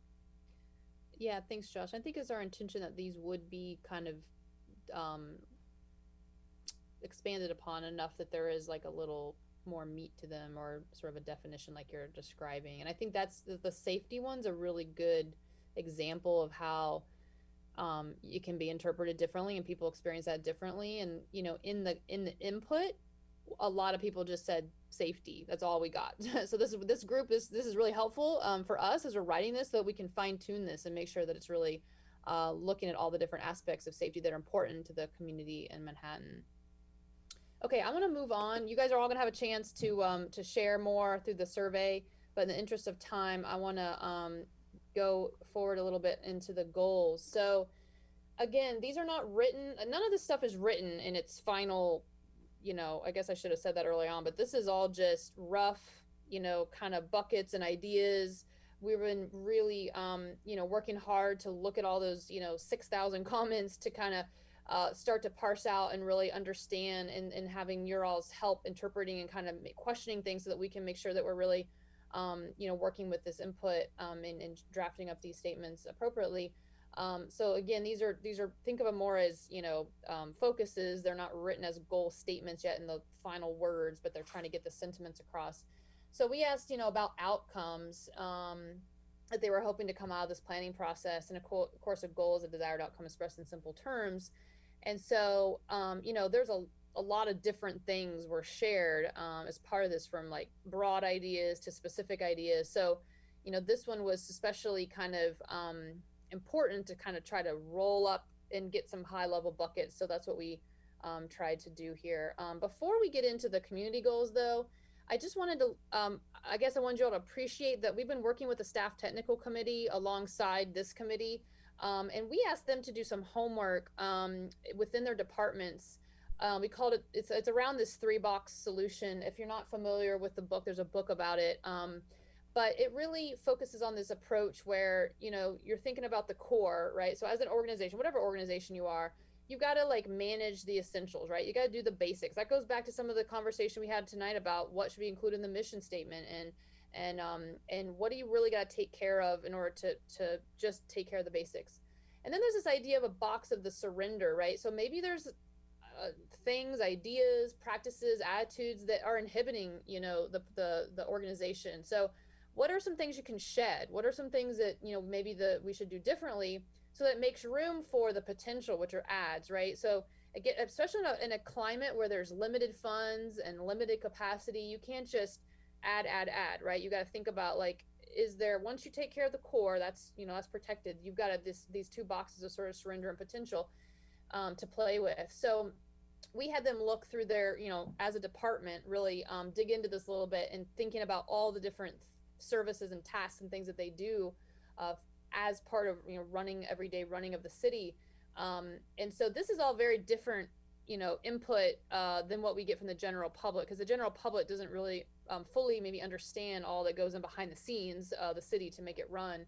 And so we felt this was important for the, and we'll share a little bit more about this, you know, as we move into the action areas. But I wanted to just, I guess, let you all know that, so you can appreciate that there's sort of this inside, you know, the staff sort of level, looking at some of their own practices. Jared, I don't know if you want to say anything more about this, but we're in the process of looking at this information and working with the group on it. No, it just plays into a lot of the sentiments that maybe I talked about at the beginning of this process and during our public meetings, really, about why one of the reasons we're doing this strategic planning process is the understanding that there are things that we need to always accomplish as a city. You know, Mike mentioned a few of those, like making sure everyone has clean drinking water, those core services that we are always going to need to do. But then the understanding that there are things that people want us to do. There is that potential, that growth, that change in the way we do business. And sometimes in doing that, if there's not a desire to increase our revenue to do that, you have to look at the priorities of, okay, maybe we can surrender something else in order to do something that the community really wants us to do. So we asked all of our departments and divisions to do this exercise and got a lot of feedback. I don't envy Sarah and Cyril and all the files that I sent them from the exercise homework that our employees did, but there's a lot of good information there, and it goes into the idea of how do we accomplish this plan, because there's going to be all this stuff, there's a lot to do, and there's only so many resources and revenues and time and people to do some of these things.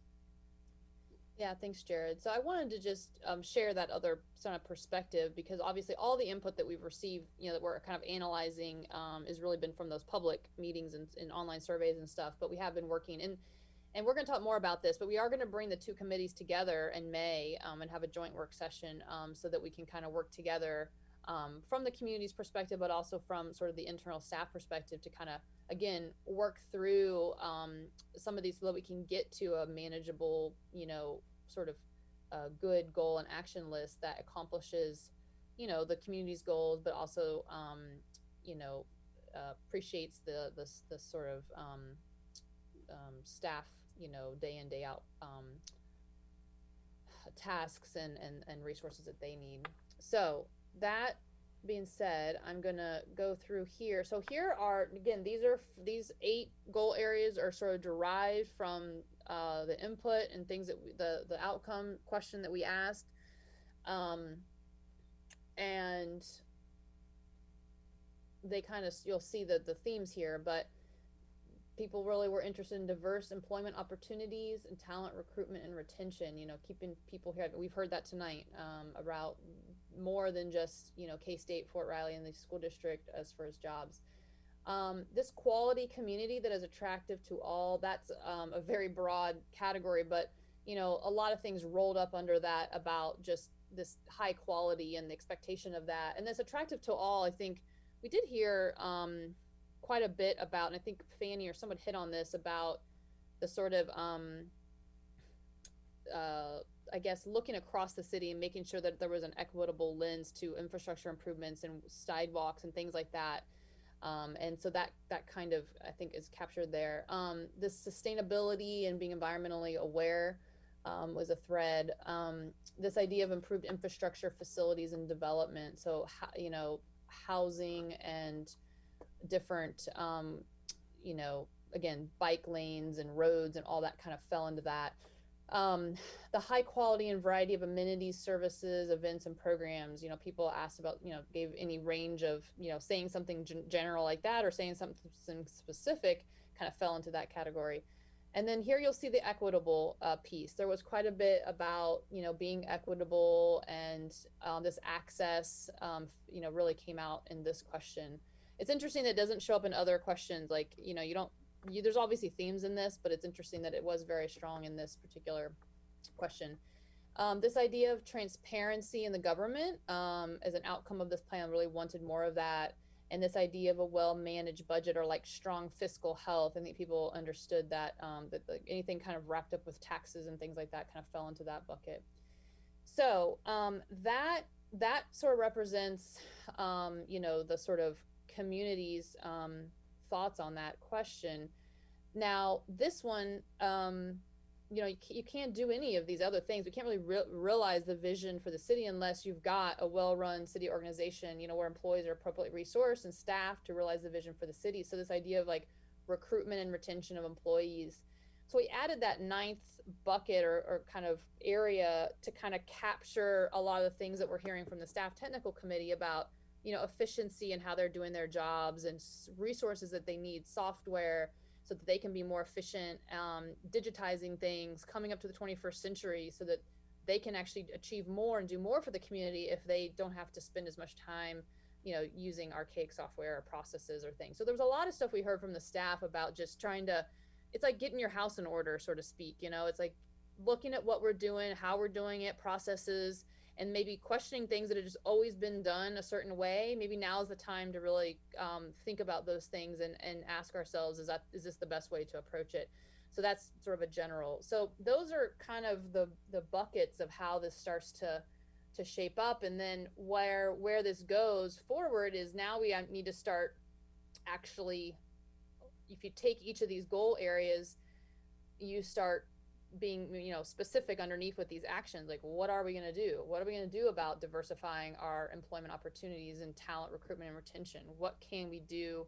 Specific programs, policies, projects, these specific actions. And so that's going to be, the continued work. So I'm going to pause there. And I know we're getting tight on time here. I've just got a few wrap up slides. So we do have a little bit, we can take, 5 or 10 minutes here to discuss these. But again, you'll have a chance to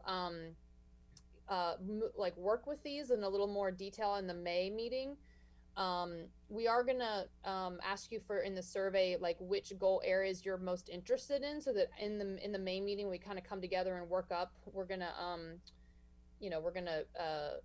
put you in small groups to work. We're hoping to be in person in May, and so we can be in small groups to kind of work through these. So anybody have any questions or any, comments on this? Fanny, I see your hand.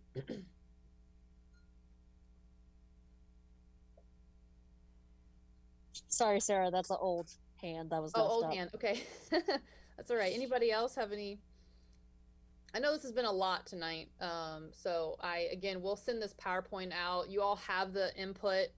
I know it's a lot, but I encourage you to kind of look through it and see if something jumps out, or something you think really needs to be included, or maybe again, help us interpret, or help us sort of fine tune it a little bit here.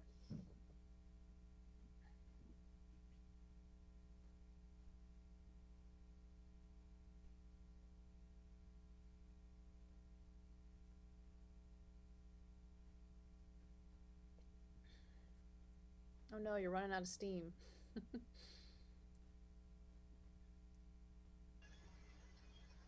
I guess I would just say, and maybe this is more for the consultants in the research, I feel sometimes that language is coded, and maybe if when we do have a chance to come together, get into smaller groups, that we can have some of that, because just like with safety, it's kind of it's a coded term, and it means something, right? And I think that it would be best for us as a committee to be able to understand that and to put it out there, so then we understand what we're actually talking about, and what we actually are wanting, or what people don't want, or at least forming it in a question, so that people can really state what it is that they are looking for. So I just hope that we have just some more information to help unpack some of that coded language. Yeah, no, words matter, right? And so I would really encourage you to look at the input. I mean, we've got that full deck for you all to look at, and help us with this. And in that survey, there's a comment box at the very bottom with, it's just sort of like any other stuff. And so if you've got specific, insight on that, or ways you think we should frame up, and specific ways we say things, so that we are being,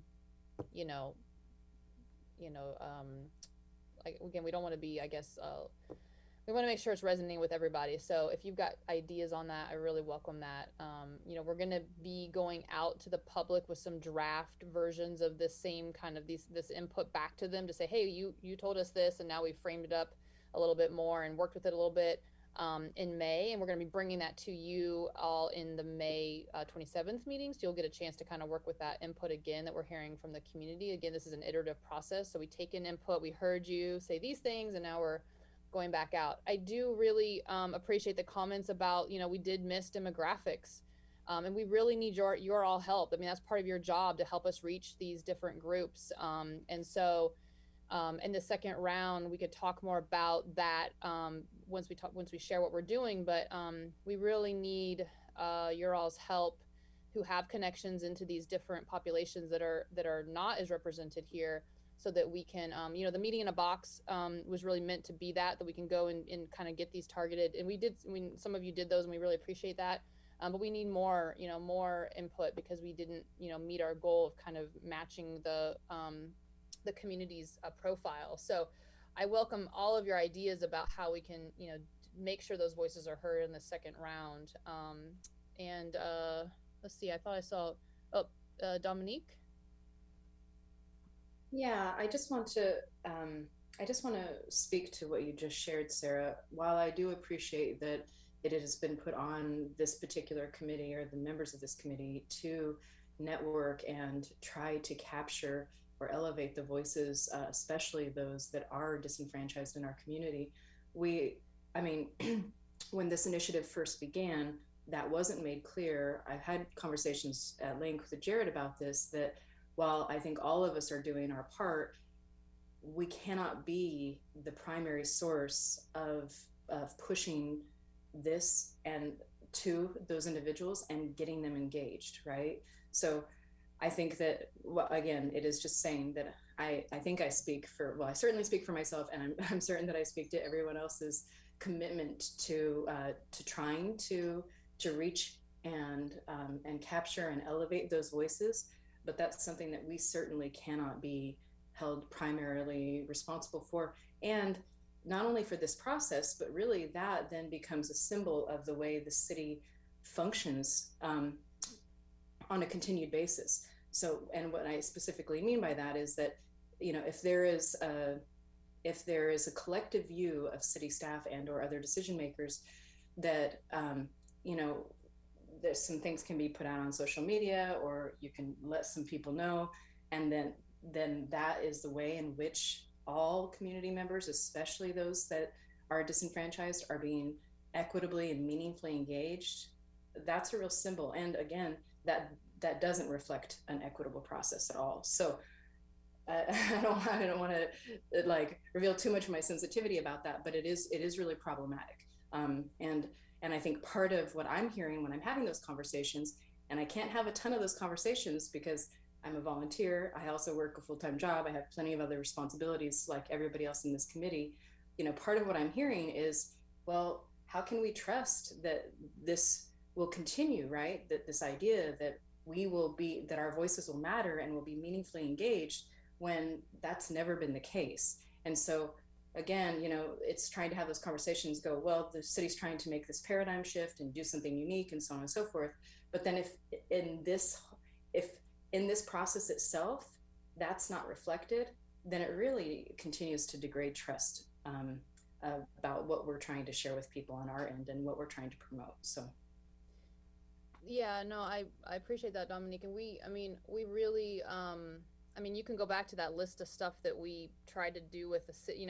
We did radio, we did mailers in the utility bill inserts. So there was hard mail, there was social media. We really tried to, from a communication standpoint, get at people different ways so that we weren't relying on one way. Like if you aren't on social media, you won't hear about this. We really try to come at it like whoever gets a utility bill will get this insert if they read it. There's the newsletter that comes out. So we try to use all the channels so that we were trying to be as equitable as possible. And of course, I understand that it's not all, again, there's not one way. There's not one way to reach everybody. Everyone's, that's why we layer it up, right? There's the communications, there's You all and your networks, you are all represent, I don't know how many, 35 of you on this committee, all have tentacles into the community. So again, layering on all these, but I would really welcome like specific things we can do, because we want to we want to hear these voices. So I appreciate, and offline you can, I know you've talked with Jared and sent us messages, but if there's something specific, like go to this meeting, or this is a newsletter, this is an email list that we can tap into. I mean, I'm really interested in knowing what those specific things are, what we can do. So I really welcome that from anybody. Fanny? Yes. So, one reason why my video is off and I don't know if my sound is coming across muffled is that while I'm on this meeting, I'm also working in my store, putting things up on the shelf and whatnot. And I share that to say that if we are going to get this demographic that is missing, time equals money, especially if you are of a lower social economic status, or if you're a local business owner, you don't have the privileges to be able to take 2 hours off, regardless of what day or time it is.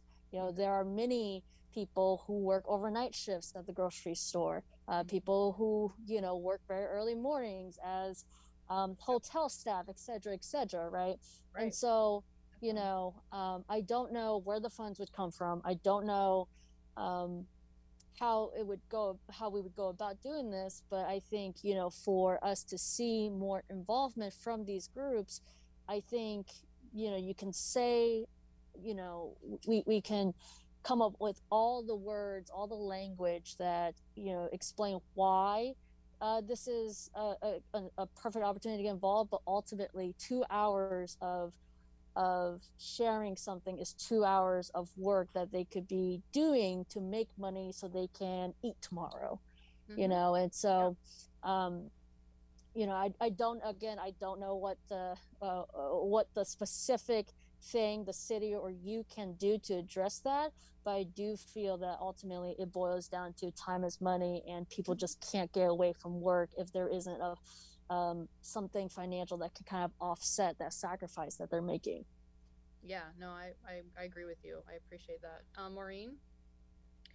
I think one of the things I hear when you list the ways that you've tried to reach out is that most of those ways to reach people of reaching people, the people that are going to hear the message have at least some degree of privilege.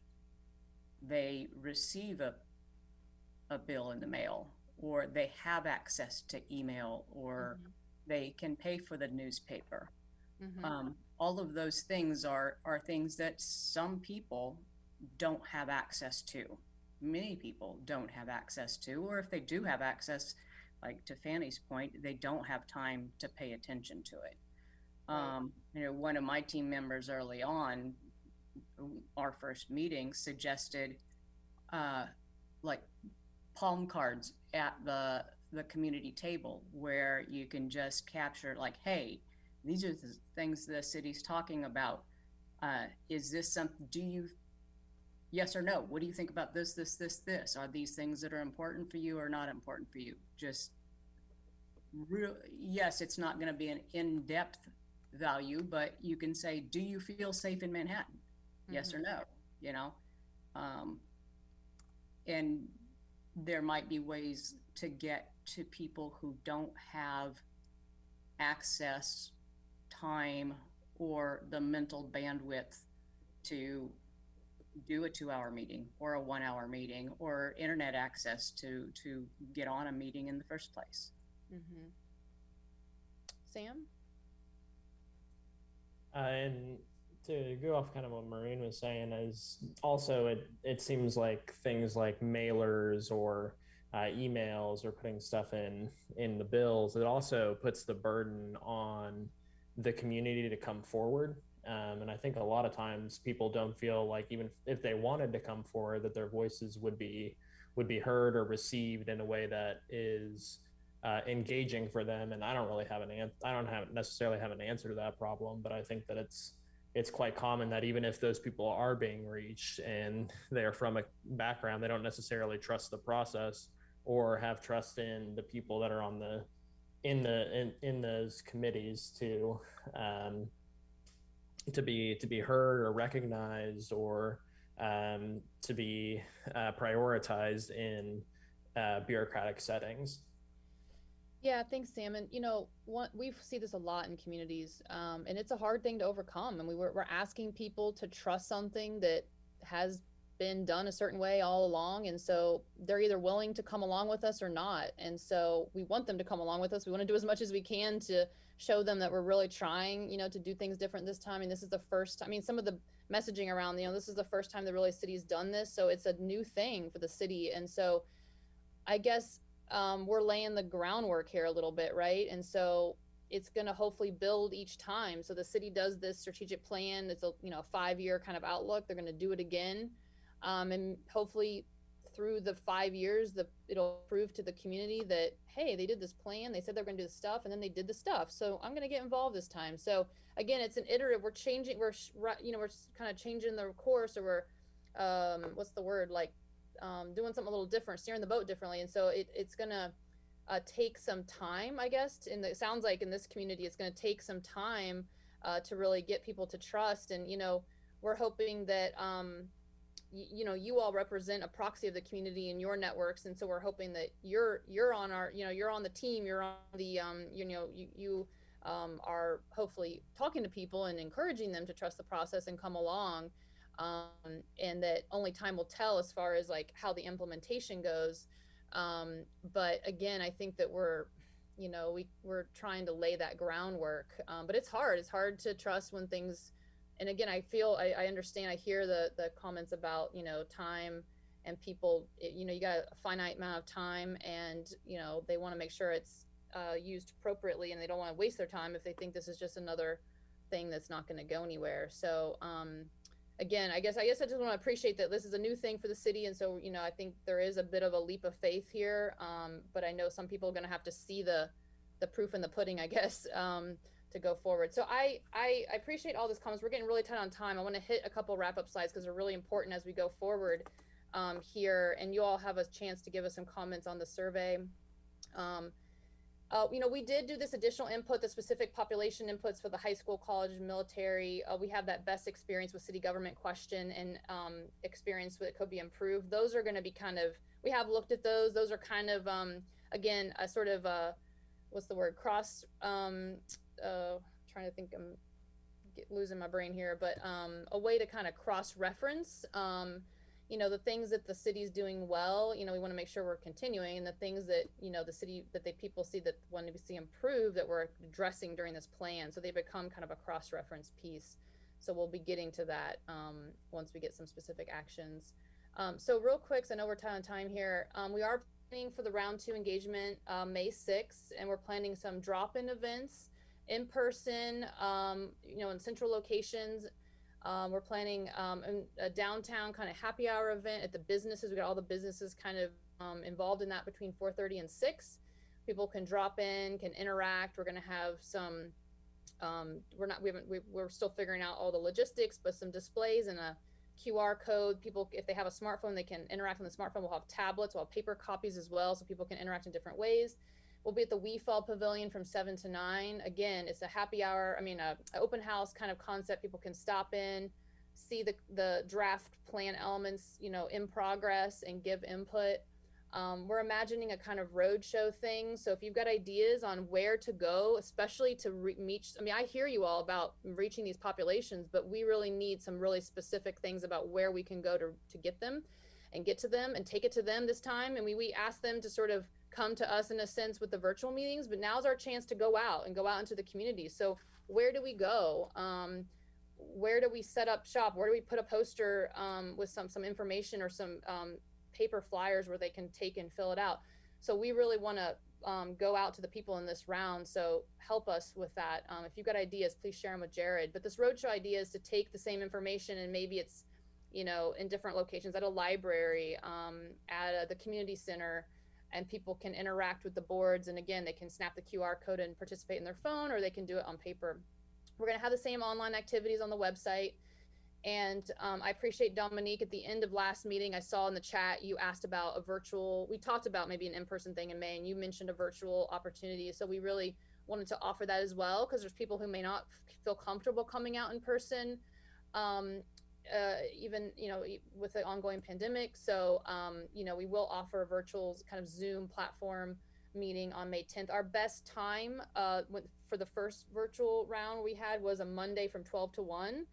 We had like 60 people joining that meeting, so we are offering a Monday from 12 to 1 again, hoping to catch people again. But those are sort of the 4 different aspects we're trying to make it. The one thing I didn't say is that we are also offering, and we're still working up the details, but we're going to be on K-State's campus like 11 to 1. We think we're going to be near the terrace, but we'll be set up trying to doing more intercept with the students, trying to capture them and get them to give us some input. And Fanny and Stacia, I would love to like circle back with you offline about helping with that, and maybe helping us kind of frame that up. But we will also be on K-State that day as well. So thinking of this round as more trying to, again, we feel like we're at a point in the pandemic where we can be outside, and kind of, the city's got the mask mandate still, so we'll be safe, but we're able to space people out during the drop-in times. And have some input gathering. So next steps, we really need you to spread the word about the May 6th. I'm curious about what publicity toolkit items you found the most helpful last time. We put a lot of different resources together for you to use, including hard copy things, social media posts, the digital flyer, the elevator speech. You could drop into things. So I'm curious about if you could, we'll add this question we're gonna have this question in the survey. If you could let us know what publicity toolkit items you found most helpful, so that we can get you some materials quickly. We know that May 6th is coming up here quick. The next meeting with this group is going to be May 27th. It's going to be in person. Jared's working on a location so we can be spread out and be safe. But a joint work session and working in small groups around a goal area to kind of dig into that a little bit. And again, this follow-up survey, in order to give us we want to hear from everybody. I mean, a number of you shared your ideas tonight, and I really appreciate the conversation. It was super helpful, but I want to hear from everybody. And so we're going to send out this follow-up survey. If you can take some time to do it this weekend or tomorrow, I'd really appreciate a quick turnaround. We have to start on this. Time is of the essence to, really start to hear from you all, to help us guide us as we move forward, as we start drafting these elements. So if you can fill that out as soon as possible, that would really help us out, and we will get that sent out as soon as we can tomorrow. I know we're just a few minutes over time here, so any last questions or comments? And Jared, if you have anything in closing. Maureen, I see your hand. I don't know if that's an old hand or a new hand. Is it possible for you to say like what you guys are gonna do? Because if you're on campus, like, does that mean people just walk by? Or when you're saying something, the road show, is that like someone on your team who's gonna come and speak to the group? Like in your messaging, when you send that out, that'll help me in. Yeah. So the May 6th stuff, the in-person opportunities, I think when we're on campus, we can put a little more give you some more background on this. I know we're rushing here because we're out of time, but that's going to be intercept style. So we're going to try to capture people to engage with us and get their input on the draft elements. We're going to have a draft vision statement, mission statement, values, and some of these goal areas, and kind of get people's ideas on those, and some priorities around, start to talk about actions. And so we're going to advertise the happy hour in the WeFelt Pavilion as sort of, hey, come drop in. We're trying to line up some ice cream or food trucks for the WeFelt Pavilion. We've got the downtown businesses all kind of, willing to give us the outdoor platforms. And so, hoping it's kind of a fun, event, and then come give us some information. The roadshow is meant to be more like a self-sustaining thing. So if it's up at the library, there's like a display board, and then like there's a QR code that you can take the survey on your phone, or there's some paper copies that they can take and drop off at the library desk. So we're still working out the details, but we're trying to, that's more of a self-paced, self-contained thing. We need to think through like where that might go. Similar to the meeting in a box, where we can kind of go out into the community. If you've got ideas on where that gets posted, we could also we were talking about making posters with the QR code on it, so people could snap the QR code and take the survey. So we're kind of working out the details of that, but we're trying to again come at this from different angles and try to catch as many people and kind of customize it for where we need to go in this round. But people will be giving us input on the draft plan elements. Thank you. Any other questions? Sarah, this is Dominique. So just to be clear, if we have input on maybe other locations for that second round of engagement, do we add that to the survey or should we just shoot you an email? Yeah, we'll add it to the survey. Yeah, I think we didn't send out the survey yet because we wanted to sort of see what came out of tonight. And I think adding that question, we're going to add that question so that you all can give us some input on that because we would love some focus on that. So that will be a question in the survey. Okay, wonderful. Thank you. The survey will also have like at the bottom, there's like a general comment box. So if there's something else you want to share that doesn't kind of fit into, there's a place there to give us just any other thoughts on your mind. Jared, anything in closing? The only thing I wanted to mention too was on the 20th, April 20th, we have our city commission meeting, and Sarah and Jamie and Cyril will be providing this presentation, this similar presentation that you all saw tonight, to them to kind of get their reactions, because we had our staff technical meeting yesterday, we had our meeting with you all today. We're providing this update of the first round of engagement and these themes that we're seeing with the city commission Tuesday night at 7 p.m. And we're taking all that so Planning Next can really formulate this stuff for the questions and the drafts that we can present to the public for that 2-week round of engagement in May, and specifically the content creation and poster boards that we'll use on May 6th for people to see, and then put those throughout the community to reach other groups. But once again, just appreciate everyone taking the time this evening, and I enjoyed this kind of next step of getting to hear all of you really provide that input and feedback about the plan elements that we've been proposing, because I know that's the important stuff that you guys have probably envisioned when you first saw this, but it's taken a bit, but now we're here and we're really starting to do the work to do that. So hope you all enjoyed it too. I appreciate it. I appreciate everyone's comments tonight. It was a great conversation for us to help us hear your perspective. So I really appreciate everyone sharing, and I look forward to hearing from everybody through the survey as well. All right, thank you all. Thanks everyone. Have a good evening.